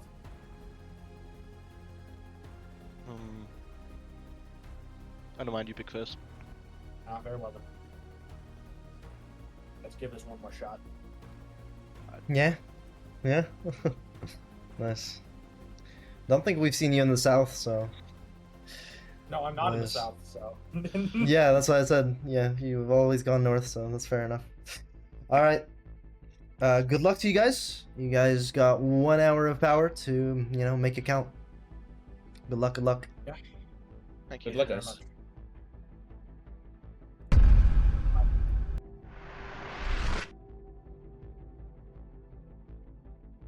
Any. Yeah, there we go. Okay, I mean, it's a bit unfortunate that we do see Dragoon again. I really would have wished that it was Something else, something yeah. different, but that's what yeah, happens when that's just the map when which everyone plays when you play 2v2. But yeah, I do really hope that Leonard is picking up some of his mistakes, because if he fixes all of his remaining mistakes here, like I think he is a very strong player. Yeah. No, definitely has a lot of potential. I think for a lot of people in Hoi 4 in general, but especially in Commanders, there's sort of 2 stages you can go through. The first is just cleaning up mistakes, because there's a lot of stuff you probably just don't know or not used to, and just like, which might seem a bit strange. That is probably the most like, that's the most important first step when getting better in the Commanders. But once you start fixing most of those mistakes and only really make minor mistakes every now and then, you need to sort of perfect the build. Because then just fixing mistakes won't win you a battle, but you have to actually have a good build and a good strategy. So let's hope that Lunar has fixed a lot of his mistakes. But I would do also hope that he has a very strong build, because that is also a really large part of your skill in Hoi 4 here. Yeah. So far in the build-up, we are seeing on the ally side here, Alice North, which is Mara, 2 on planes, 2 on plane research, survivability studies, and heavy machine guns. So that does definitely look like air faction there. Yeah. Not that much being picked on the Axis. I'm assuming they're talking a bit more, and NSKV already is saying Ready. So I think the allies have a pretty good plan on what they're gonna do. I think. Again, construction 1. Once again. I think Yeah, it's NSKV weird. has done it It is weird. multiple times here. It's not the worst pick, but it's too, definitely well. not It's something nice. you want to do. Yeah. I do like seeing guns too early. As I said last game, we have not seen enough gun 2. I definitely want people to pick more gun 2 than you do have. It's a bit harder to play than only doing gun 1, but I definitely still think it's worth it. Yeah. Absolutely. Alrighty. Wow. It really comes down to this final hour here. The final match of the summer games. It's been a fun ride for sure. Been a fun ride, and I hope we can do this more often, for sure. I really like what we had going on here. I also appreciate the community coming together. You know, we had you, we had Tommy. You know, very nice, and also a couple of Commanders people. Helping out whenever they could. Very nice as well. So hopefully we'll see a lot more of that. Okay, already on Yoke here, which is Axis South. Picking mechanical computing. Nice. That is typically also not something you do want to research, just because you really need the research early on, and you can't really wait for that 4% research speed to pay off, because that takes a long time to pay off, but you do need the research early on. So that's definitely not what you want, and it's not just because you want it to be very much short term here. Lunar That being said, got Lunar field hospitals yeah, Lunar doing field hospitals. and construction. Okay. That is interesting. I don't like construction, but field hospitals isn't necessarily bad. Bad, yeah, You it do, could. you do need very specific builds for it to work, I think. What could work with this? Field hospitals, you probably want some very good spawn-ins. You can stack with field hospitals and retain their experience throughout the game. Hmm. For example, on Japan, you get 4 divisions that are all starting as veterans. So if you do get field hospitals on them, you can retain that 75% bonus on stats. Damn. So that is a strategy you can do with field hospitals, or you do field hospitals on tanks. That is also something you can do, but when you are doing tanks, you don't generally see this starting line. You do see more stuff into either artillery or easy maintenance here. Hey.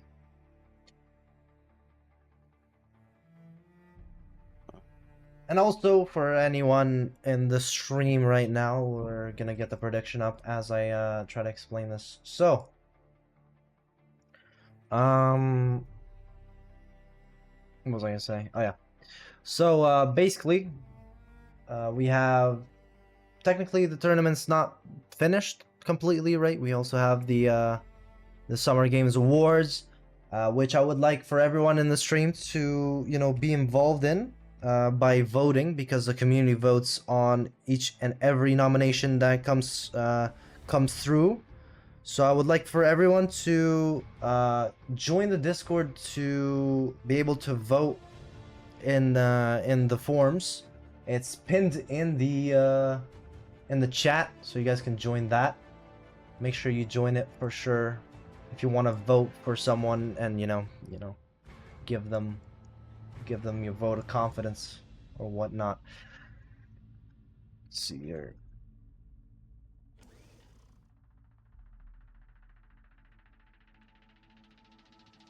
And the prediction is gonna be up here. There you go. Should be good. Gamble your money away. Okay, everyone is ready now, so we can start. Perfect. Yeah, we actually didn't see anything else. This axis is looking very strange already. Axis South Yoke here, only researching concentrated industry and mechanical computing. No tools, no artillery, no guns. Right. And I want to see at least tools here. You always want to start with industry and tools. You do need that production out.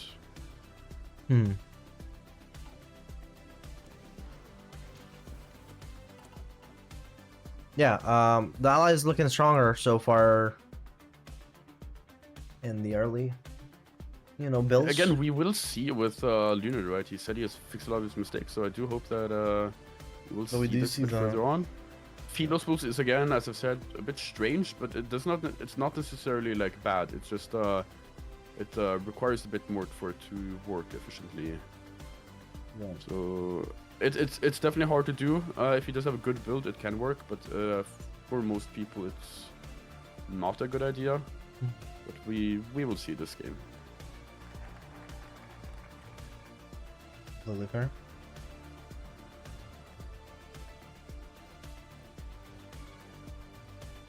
And so far, NSKV and Marat got 100% of the vote. So far, so very interesting, very interesting. Okay. Seems to be the yeah, favorites here. Lunar named his intelligence agency called I Do Agency now, which I do like. That being said, on the allies, we are not seeing any agency at all. Wow. Which is a bit unfortunate here, I think. Yeah, both sides here got on the axis got intelligence. Yeah, because agency is definitely very good. Yeah, Axis South research looking actually a bit more logical now. They switched off from mechanical computing and switched on to guns, radio, and tools. And so guns that too, is yeah. looking a bit better here. Very nice, very nice. Also, Lunar's division is called God Please Hold the Rhone. Probably meant to say Rhine, but yeah. No, it's called the river here is called the Rhone. Oh, the Rhone. Oh yeah, the Rhone. I think Okay. I think it's what's called. I don't know, state at actually. least. The state at least is called. Oh yeah, the Rhone. Okay, that's fair. That's fair. There is no Rhine River down here, I don't think. Maybe. No, but actually the river as well. It's also the river. Yeah. Okay. Fair enough. Fair enough. All right. Very interesting. Seeing some pings on Sardinia, so they're probably planning that as well. Oh no! Yolk's it? division is called Freedom Comeback. Oh. God no. damn! A little jab there, you know. It happens. It happens. It's Yeah. unfortunate. All right. Yeah, the Allies are producing a lot of support equipment here, or at least in North. Marat has 5 on support equipment. I'm assuming it's for engineers, but you don't really need engineers on this map because there's not a lot of forests. What So a that I sport think yeah. that is a bit of Skill a waste issue. here, but we will see. We will see a bit later on. Yeah. I keep being a little rough on these players, you know. Yeah, Lunar has put both engineers and field hospitals in his divisions, but only has 1 on support equipment. Oh, okay. So he will not have enough at all for what he has here. He's also not deploying any divs. What, 3 he has, now on queue. He has divs in deployment, but hasn't deployed any of them. I think he's deployed 2 of them. Okay, but yeah. On training, yeah. Oh, now the vote is kind of tied here, close to being tied. Actually swung on the favor of Lunar and Yolk here. Yeah, it did. I'm seeing here at the Marat, the guy who did the air faction, right? He also did organization advisor. Not sure if that is a mistake, because these people do pick weird. That is interesting nonetheless, but let's also take a look at the fighter here. Definitely not a bad fighter design. Pretty decent here. But he has not assigned any MIO at all. Not assigned any MIO, and also has done no MIO upgrades. So he's missing out on a lot doing that. It's not that bad. The design itself is really good, but if you upgrade the MIO, you can get like 20% more stuff. That's what I mean. As you can see here, crazy. Make design bureau. Right. Okay.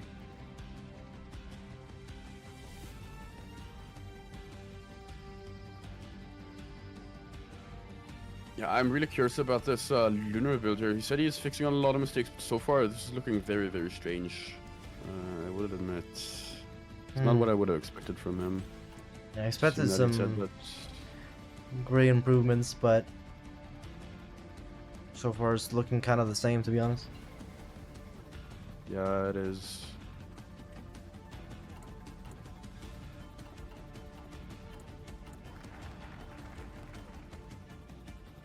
Going for the 4th army here, Lunar. While Oh yeah, so we're seeing 4th Army, Imperial Japanese Navy, Allies South. Oh, they did industry focuses. Communist forces. Okay. But Allies North are doing communist forces, so they are doing China here.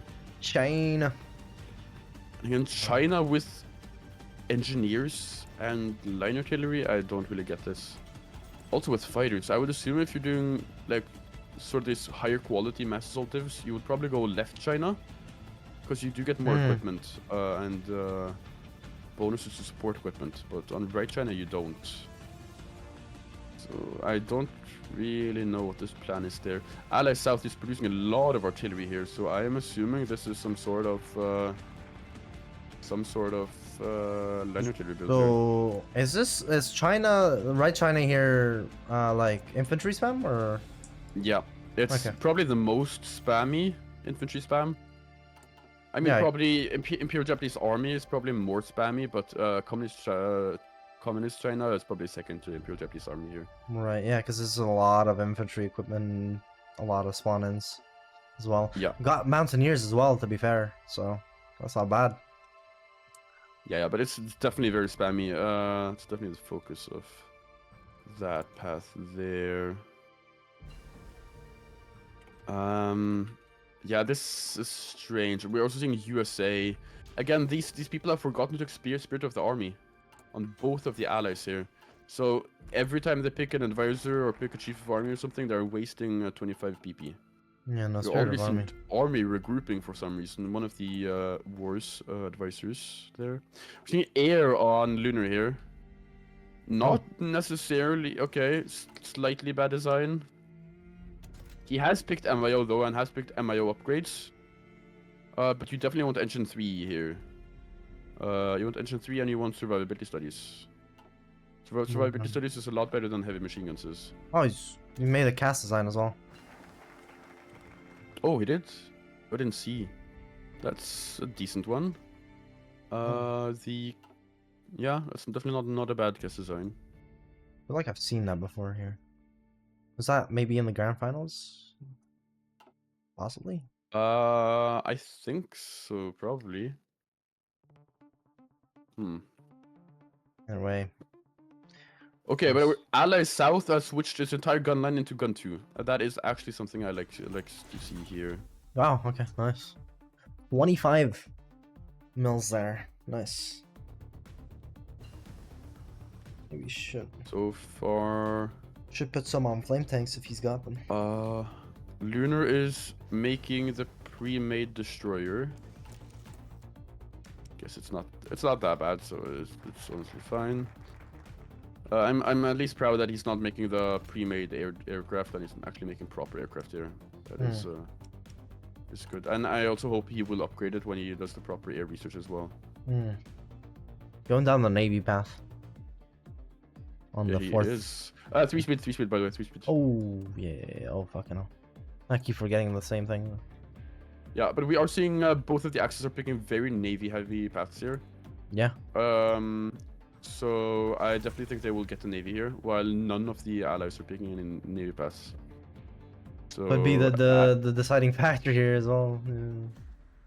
Yeah, but that also means like the allies are very much reliant on pushing the land route. Yeah. Because they're very unlikely to get Sardinia at all. Yeah. That's unfortunate.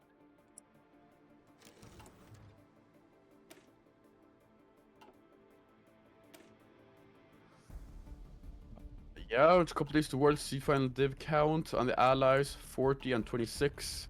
On the Axis, 26 and 64. Alright. Well, that being said, Yoke's divisions don't have a proper design. They're still the base 12 width. He hasn't added any support RT or made it a bit bigger or anything. Oh. Okay, but yeah, they are getting Sardinia here. Getting to Cagliari first. Yeah. Which is what you expect here. Yeah, especially with the Navy, right? Yeah, also, Alice North, they're really snaking in the north. That is also what you have to do here with Communist China, because you do get so many divs out.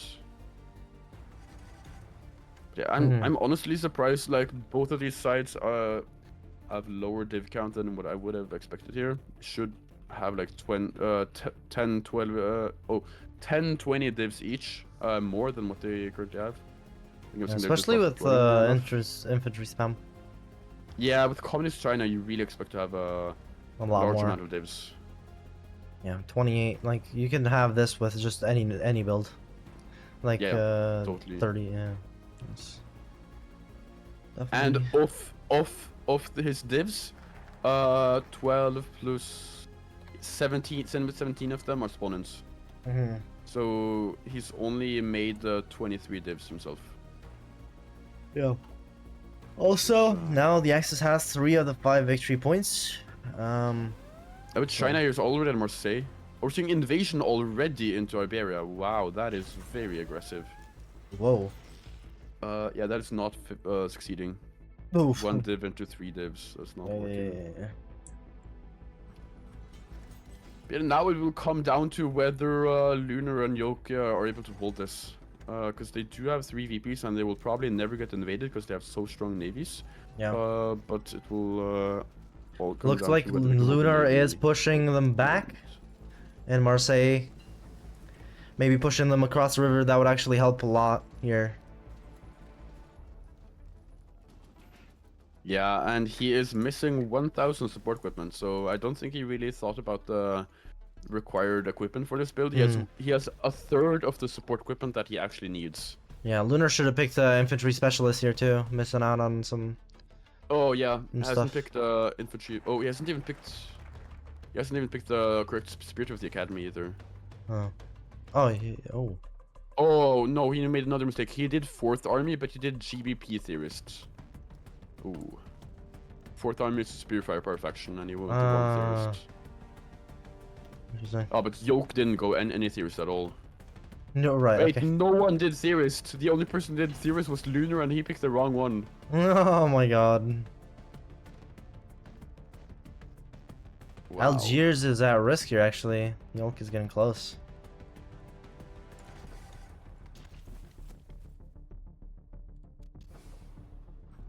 Although Yolk has a horrible supply there, so or not horrible, but like it's bad, worse. I mean, I hope he sees it. At least he has partially motorized his supply. He needs to do fully motorized though. Yeah. To actually get something there. Although Yoke is also making tanks here. Wait, no, it's a flame tank. He misclicked. Oh man. What? If you check on Yoke's design here, he has this is a medium flame tank. This medium tank here is meant to be a flame tank. Oh. He just didn't click on the flame tank thing. Okay, he fixed it now. Okay. But I'll say. Hey, I don't even know how to make a flame.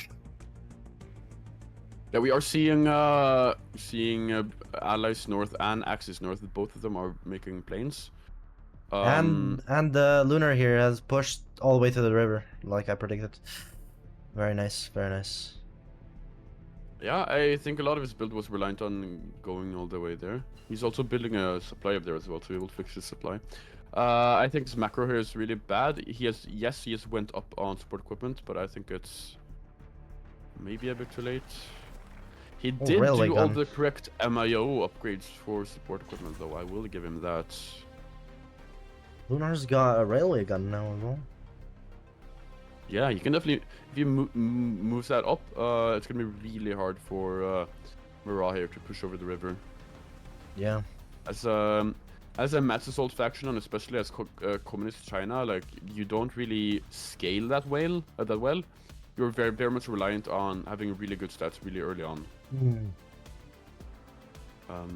But yeah, as you can sort of see, he's making a lot of these mistakes. He's not picked any spirit of the army. He's not picked the theorist. Not picked infantry advisor. Not picked army offense. And he hasn't even picked the correct path in his focus tree either. Wow, he's yeah. also completely producing weird stuff. There are all of these mistakes that are really adding up. Like he's Adding also up, producing yeah. a lot of trucks, but he's not using it for anything at all. He's not even motorizing his supply. So it's just a lot of wasted factories here that is really ruining for him. Yeah, that's unfortunate. You got decent fighters though, no? Oh, another naval version? Another attempt for Barcelona here. Do they not realize that they're okay, immediately cancelled? Yeah. Hmm. No, you went for Valencia there and cancelled. Yeah, he did. I don't know. I think they're much better off trying to build up a lot of air and then just have like a really good defensive game here. Yeah. Yeah, Lunar here is completely out of manpower. Oh, he's trying to push on their own here. Yeah, Lunar is completely out of manpower, and he's also training more divs. I don't know why he is when he has zero manpower. Yeah, no clue. Also wasting another 40,000 men in resistance. This is another new mistake we've seen a lot today. Yep. Although that being said, Yoke does actually have no garrison on. The only person in the game to have it. And the only person today as well. Wow. Nice. Wow. Fair enough.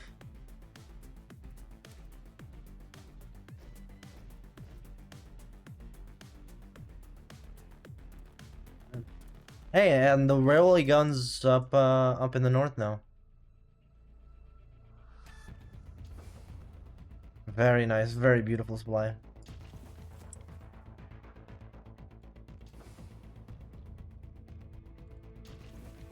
What are we pinging at here? Don't see it. The post? Where we post? Let me go talk to them. Lunar, ask where we post. I guess it's understood.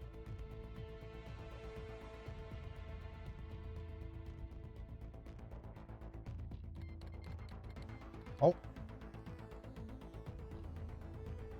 He crashed. Yeah. Morag crashed. Alright. We'll join and we'll rejoin there. Let me save the game just in case here.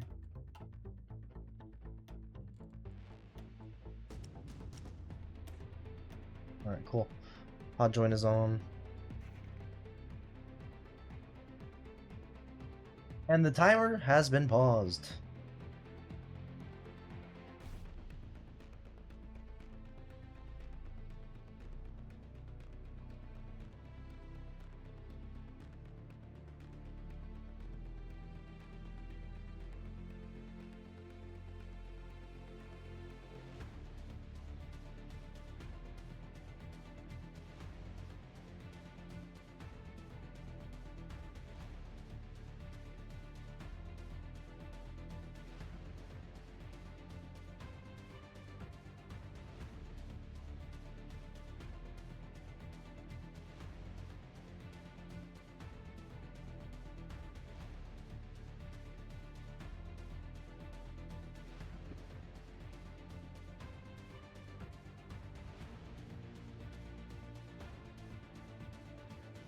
Alrighty.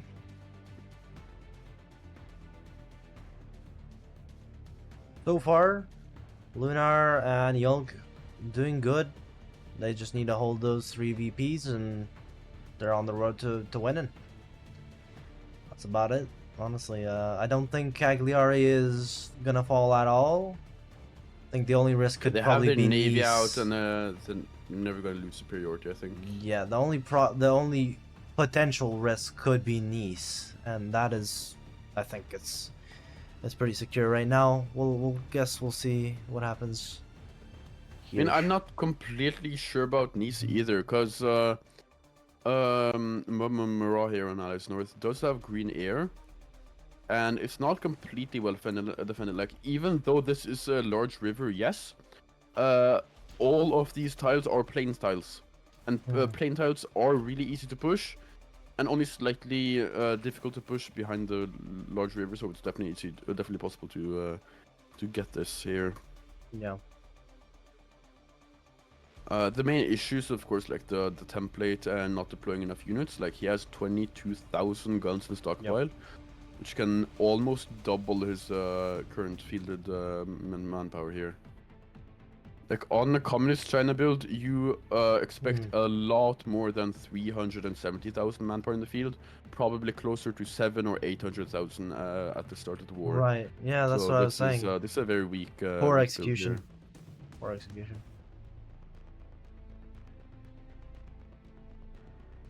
But hopefully he can get in here soon so we can resume.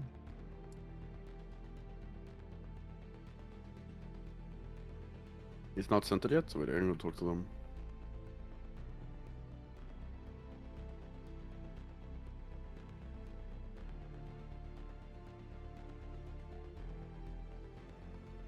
Coming in, I guess. Yeah. Ally South has actually done an agency. I am surprised, but it's not. Yeah, he hasn't done any upgrades. But yeah, I am proud of Lunar having done agency and having done enough agency to get a lot of intel on his opponents. 42%, I think that is enough to get a 15% intel advantage, I am assuming. Go.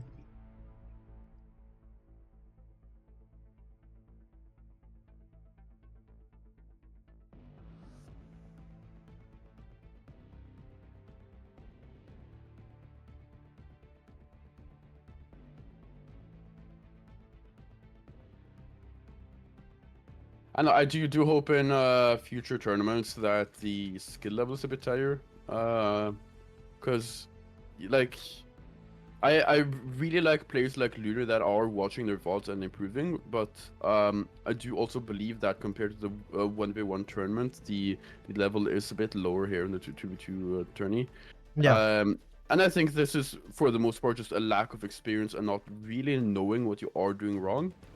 So I do hope that in the future some of these players can look at their VODs, look at their our feedback, and maybe improve, and in the future sort of become stronger players and maybe win some tournaments, you know. Yeah. Maybe in the future we'll also have like some form of qualifying or something to, you know, kind of close down that gap, right? That skill gap. And we're Yeah, off or here. you do, yeah. Another alternative I've been thinking about is like you can do group stages. Yeah, Like, exactly. Group stages first, and then you do the knockout tournament, and then you know you Yeah, have exactly. like good players. Yeah. Yeah, like group stage qualifiers, yeah. That's probably the next format.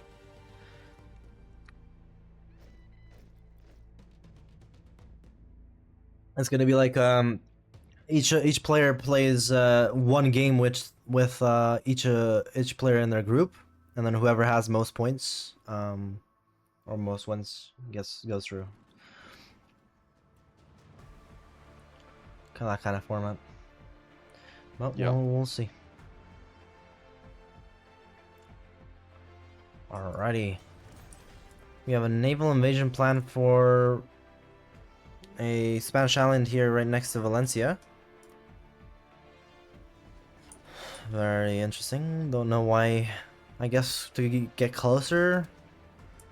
Element of surprise, I don't know. Faster? I don't know. Yeah, Probably better. I don't know.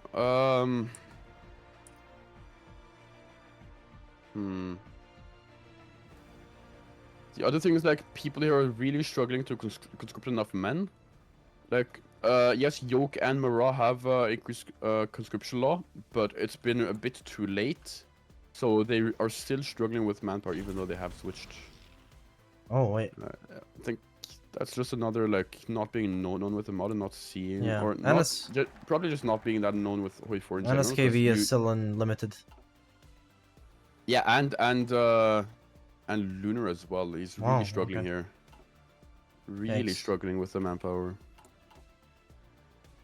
Yikes. But yeah, they did land on one of the Balearic Islands. Also Yep. the other one as well. Getting Mallorca here. Ooh! Are you seeing what I'm seeing?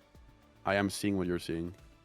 Well. Sadly, I don't think it will work because they have, like, the allies are struggling a bit here because they have so much equipment and so many, like, things, but they just don't have quality and they don't have enough things. If they landed on the port in Oran, though, that could actually work. But whatever they're planning to land, it's not gonna work. I mean, there's a lot of garrisons here. It's gonna be hard to land on any of these ports, I think.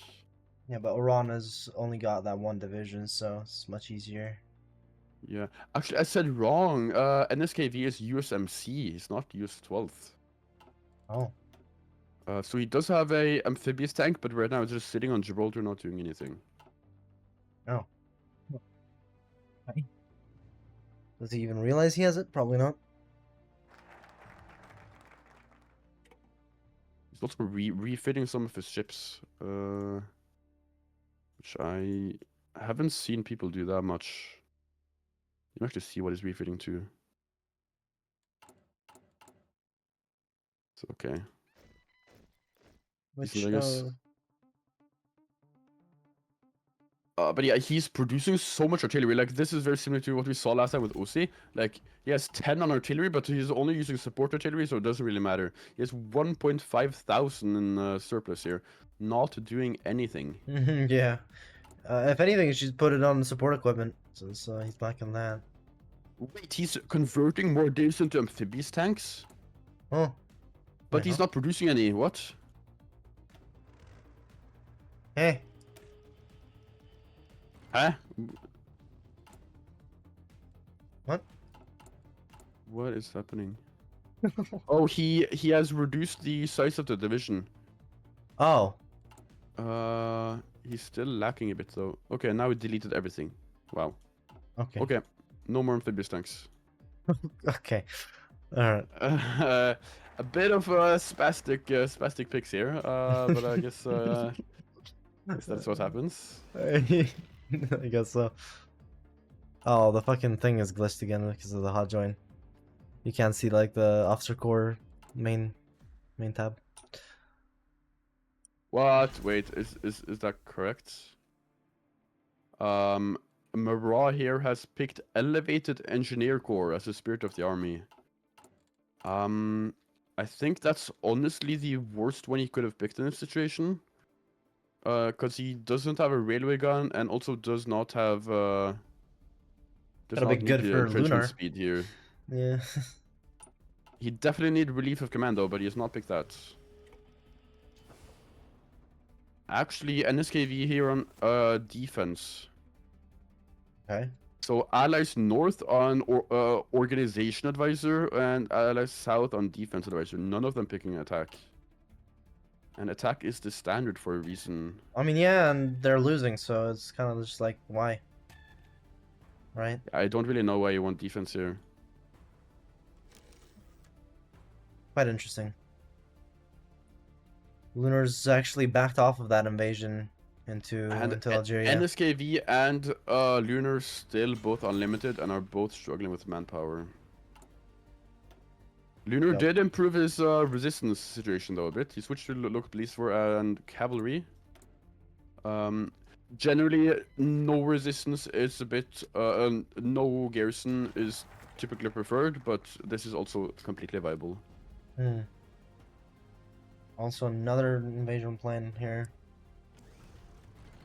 I don't know exactly what that's going for. Maybe just cut off the supply? Yeah, actually. Wait. Yeah, I think it is. Yeah. Wow, he notices that there's a gap in the port garrisons here. So Okay. he is. It's actually quite smart. Yeah, that is actually pretty smart. The issue is it will only cut off supply in the south, because the northern supply is still. Oh, it's not. Never mind. I didn't see it. Yeah, exactly. Oh, that will completely cut off entirety of supply. Yeah, Wow. that's what I'm saying. The north will completely be cut off. It's being raided. Oh. Does get a notification now. Does he react in time? Does he react in time? Wait. What? I guess it also works. And there you go. That is all of supply cut off. He should not walk away from that tile. I don't know why he's walking away. Yeah, no, Please definitely stop not. walking out. Maybe you should try to start attacking now and, use it as advantage while it's fucked. Yeah, he's just sitting around. Please attack. He doesn't even have an offensive line, so Ooh. he doesn't have the planning. Come on, Okay. Lunar. Come on. Offensive line. No. No point in that invasion if you're not going to do anything about it, dude. Maybe it wasn't even the strategy. You never know. He's now just attacking. A bit too late there, mate. But he doesn't even have planning, so he doesn't have enough stats to attack. Yeah. He does have intel advantage. I guess he does have good stats for not having any planning, but that planning would really help him. Supply is still not, It's still not fixed, so he does still have the opportunity. time. But again, Yes. again, the fact that he does have offensive line, that's 40% stats missing. Offensive line is the main reason why you can't push in vanilla. And Lunar is missing it here. It's also what we did see with Thierry in the first game, right? Where he did not have offensive line and therefore could not push at all. Yeah, no. Same kind of mistakes there. I definitely think Lunar could have used that supply cutoff to his advantage. Don't know why. Yeah, That but happened Moroz in still Smack as hasn't well. garrisoned those tiles though. No, but he has fixed. He has built up a railway in the back, so it will no longer work. That is a good reaction though from Moroz. Oh yeah, that's actually good.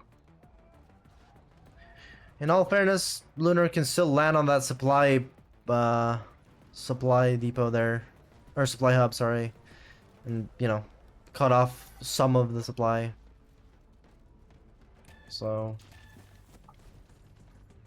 He's going to get that one tile. something's happening.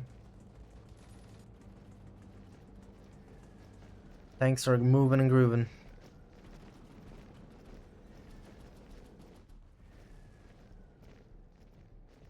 A lot of movement in the north here.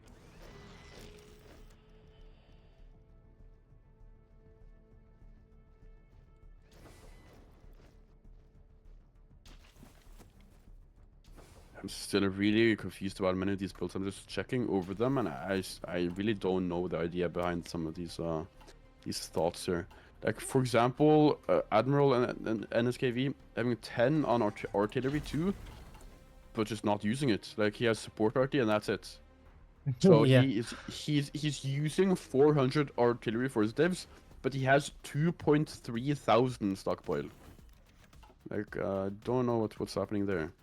There's a lot of ways that I see not doing anything for him. At that point, just throw the artillery in the sea and let it go. Yeah, Marah making a tank here actually. Oh.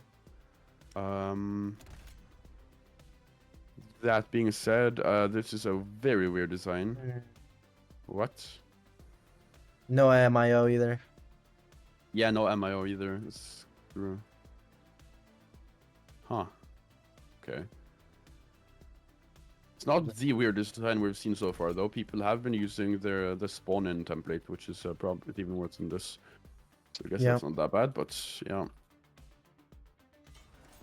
Still, like, people, I don't know, like, are they afraid to attack or something? Like, for example, in Africa, the Axis has so many more divs than the Allies, but they're just not doing anything. Like, what are they waiting for here? If anything, like I'm really questioning why the Allies aren't doing anything because, right, they have 2 victory points to their 3, right? They're losing out, and the war will end in about 130 days here, so you gotta just try to do something at least. Instead, they're holding a defensive line. I don't know what they're thinking exactly. Yeah, and also none of the Allies has even set up an offensive line either. Yeah, exactly, and so they're gonna. Do they think they're attack? Do they think they have the advantage here? I don't understand. Like, do they even know they have only 2 victory points? Like, Yeah, I don't get this either. I don't know.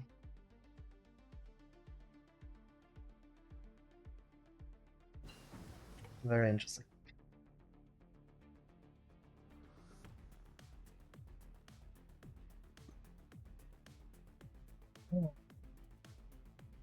Definitely seen some interesting plays throughout the 2v2s for sure. I mean, the good thing here is at least people are picking their research and their focuses right, but yeah, that doesn't help if you're not making anything Using them useful. Yeah. So I don't really see the point here. Oh no, Admiral NSKV even going up on naval production focus. And he's only making 1936 spawn in subs. What is this?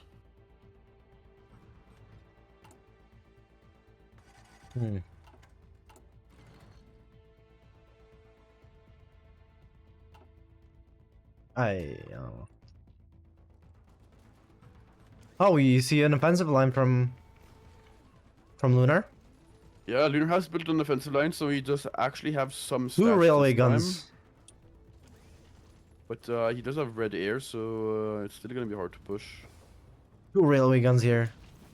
Damn. This fighter design has not been updated at all, and he also does not have research survivability studies either. Wait, he made another one? Huh? What? Where did you get the second one from? What? The second railway Oh. gun? Yeah, I don't know. I don't. Yeah, that's what I was saying. I don't know. Ah? They're both moving. It's a super heavy railway gun. No way. Wait, what? That is very cool. Is it through a I think it focus? is. I think it is. It's via landwork facility. Oh. Yeah. So Wait, he's moving it in a boat. What the No, fuck? he's moving it. No. It's gonna get raided and gonna get killed. Why the fuck To would be you do fair, that? the allies barely have any rating yet though, so it's not really getting punished. They have a combined 4 subs out on rating, so she's not really gonna lose that much. He's trying to help Yolk here. Oh shit, Yolk has got on a big offensive. Yeah, he has, and he actually took over one of the supply ups here. Damn. We miss a lot here. Okay, I see why the Yeah. railway gun's coming. If it does come, that is. If it does come. Oh, ooh. Encirclement? He's not covering his lines though. Could backfire. It is gonna he's backfire. moving it though. I think Oh. it's gonna. I think it's gonna get. Oh, he needs to hold it. Ay. He Ooh, needs it to might put be an more in there. encirclement there. That might definitely be an encirclement. He needs to Because put I more think it's in. more likely that the Axis will hold that than the Allies. Yeah, that's what I mean. 7 divs there. Thing is also he's going for an even bigger one. Going for an even bigger encirclement here. Yeah, he's going for what is that? Oh, he needs a pin. He needs a pin. No. Yeah. Didn't get it. He got 7 though. That's good. Very nice. Did get, and he got all Algiers as well. Oh, he like, can it's still a get really good push. 11 here. He needs to pin. He's spinning. Yeah. Ooh, nice.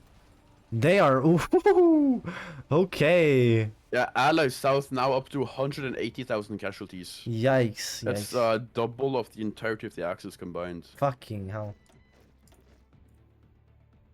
That was nice. Now it's 41. Allies have 50 days to do something, but neither of them have even drawn out an offensive line. No, wait, NSKV has drawn an offensive line. But he's lost too many units to do anything, so it doesn't really matter. And we have He just also hasn't Murad even just picked sitting there. the infantry advisor. I mean, infantry general. On USMC, you have 2 generals that both have infantry leader, and he has picked none of them. Wow. Interesting. Yeah, I feel like NSKV and Marat did a lot worse in this match than other matches. I Yeah, don't know. definitely did. We got guns 3. I mean, NSKV and Marat technically haven't won anything, right? Because they won their first match from forfeit, and then they won the semifinals, and I mean they lost their some semifinal, Yeah. and now they're in the 3rd place match here. Unfortunately.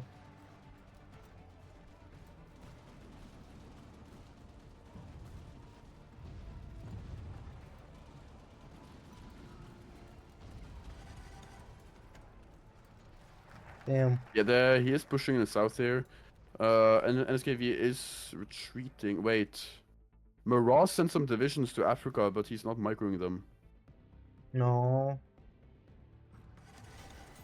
Probably still gonna be fine though. It's done here in 30 days, so.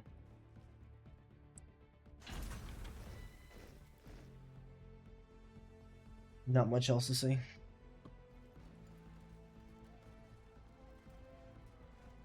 Yeah, it's just slowly getting pushed. I do hope the Lunar is pushing here, but again, I don't really get his build. Like, he's superior firepower, and one of the things that makes superior firepower really good is rocket artillery, and he's just not researched it. Yeah. He's not done any extra artillery research, which most other players do. And his air also is not performing well against. Wait, it is in Africa though. I guess it's only because of them losing the airport. But yeah, his air did not do well in France either. So I'm really I wish Lunar did have a stronger build than he does. So Yeah. yeah, I don't really know here. That was weird. I mean, he doesn't do that many mistakes, but there are still some significant mistakes here, and the build is just looking really weird. And this is also what I talked about previously, right? Where the first step in becoming better is to fix your mistakes, right? But the second one is to have a good build. And Yeah. I think Lunar fixed a lot of his mistakes. Not But all the of good them, build. but a lot of them. Yeah. But the build is lacking here. Yeah, the good build is definitely lacking for sure. Unfortunately. Yeah, we're done here in a second. It's This is 4 victory over. points to Marat had 1. created a battle plan in France here, trying to do something to get across the Nah. Rhone, but it's not working and even backfiring some places here. So Yeah. this is looking very much over for the allies That is here. grim. That is grim. It's unfortunate. Yeah, I mean, not much to say, to be honest. Or more so, there's a lot to say, but we already said it. So Yeah, I mean, there's only so much to say that sort of helps the situation, right? There's always these people are making like a lot of mistakes that can be improved and can really easily fix their situation, or can, like, if they fix all of their mistakes, it really improves the build. But there's just a lot of them, right? There's a lot of these small details that they're missing out on, what we do see with some of these newer players. And that's the points run out. That's That is game. the end of the bronze final here. Yes, indeed, the bronze final. Alrighty, let's go ahead and get these interviews started. Nope. Hello. Hello. GG, well played.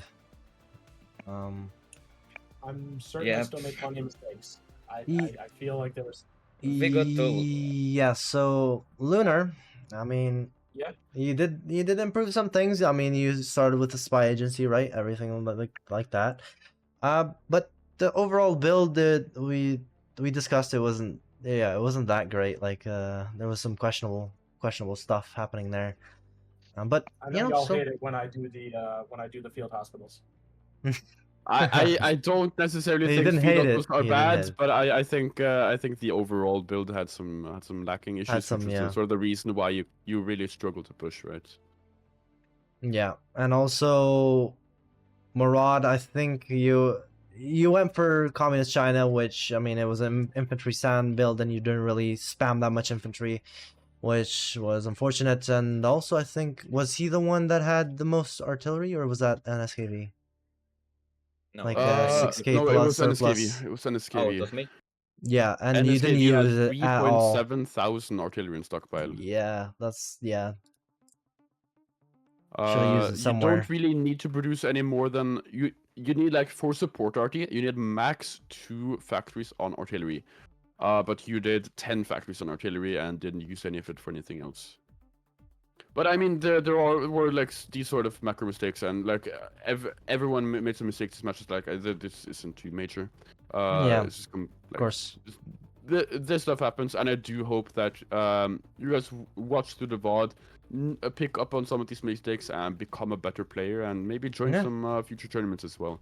Because yeah, I think that would very much be fun. Yeah, like my naval rating to Algiers was already ready, but it failed. It almost was there. You can check. Yeah, it was. We noticed that, but we were like, it's literally too late. There was no reason to pull units. Pull units back. Once you guys ticked down to 49, we knew that it was over, and there was almost nothing you guys could do.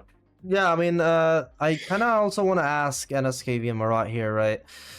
Sure. You had 2 victory points to their 3, but you didn't really try any sort of offensive. So what was that about? Like, I'm really interested to know, because I was very confused on why you didn't at least try something out.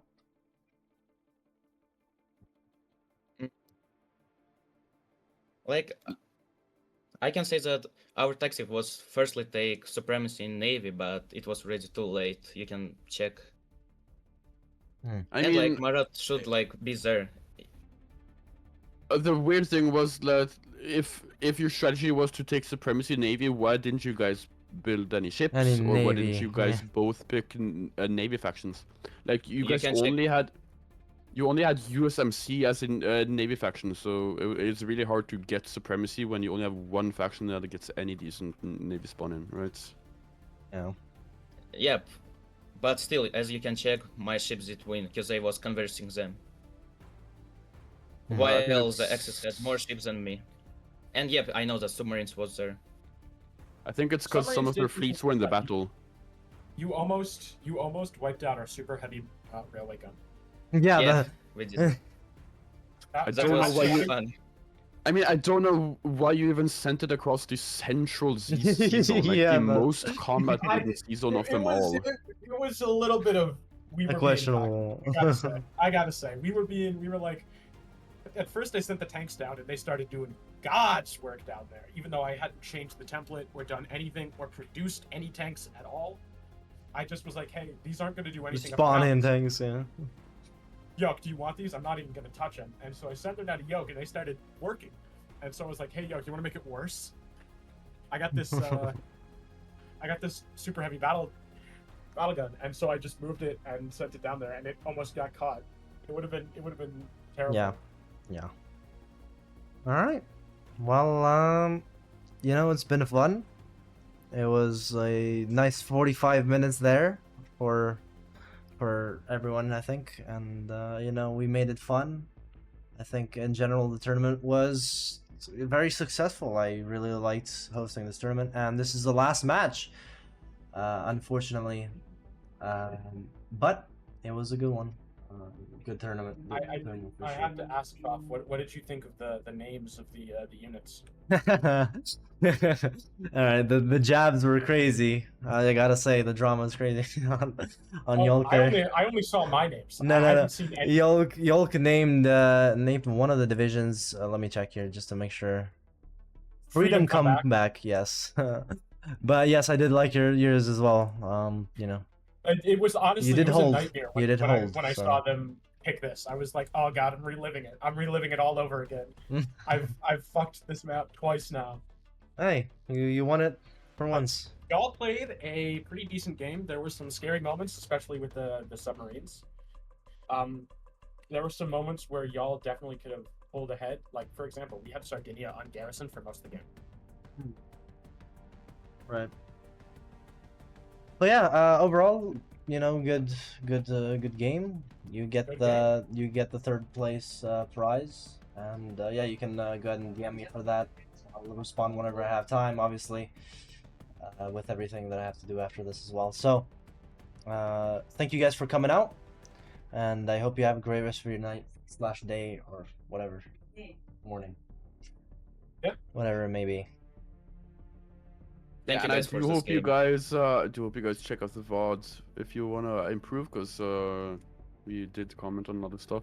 Yeah. If you guys are interested in that stuff, because there will be more Commander stuff in the future, right? So you can always join. Absolutely. Join again, and take this as a learning experience, right? I mean, you know I will. Yeah, that's good. Okay. Perfect. Thank y'all for providing this tournament. Of course. I gotta head. Yep. See you later. Y'all have a great day. Bye-bye. Bye. Goodbye. Thank you Bye-bye. guys Bye. once more. Bye. Alrighty. Well, that's the last match here. It's officially over. Well, almost. We still got the Summer Games Awards, like we said, right? You guys can vote in the Discord. Let me go ahead and spam this like 15 times just so people can get in.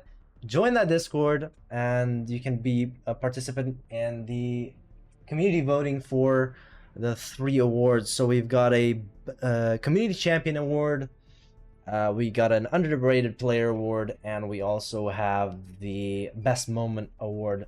And there will also be like clips and stuff, so you guys can see each and every clip for the best moments, and probably the underrated players if I have the time to edit that as well.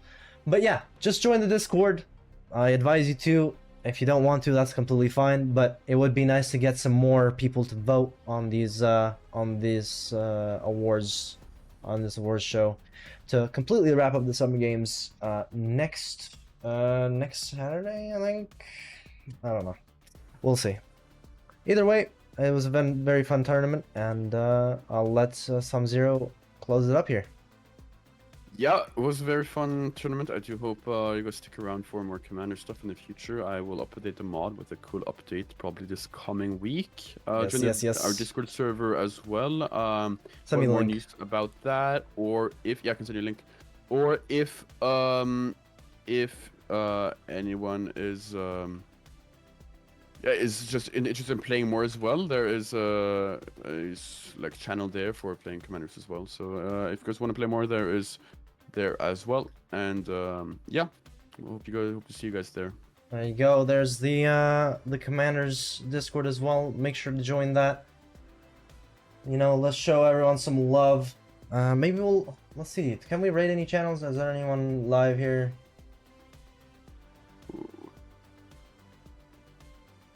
Let's see.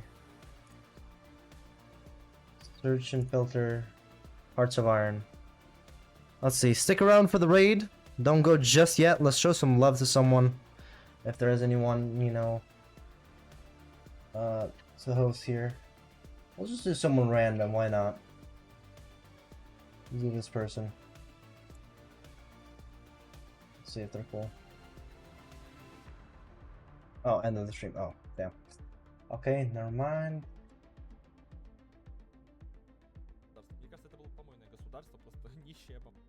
Hey, that's Russian. Let's see. You know what? Let's raid this guy. I don't know if he's English, but we'll raid him. Just join that raid. Go show some love to a random Homie 4 community member here. Alright, you guys have a great rest of your night, and I'll see you on Saturday, most likely.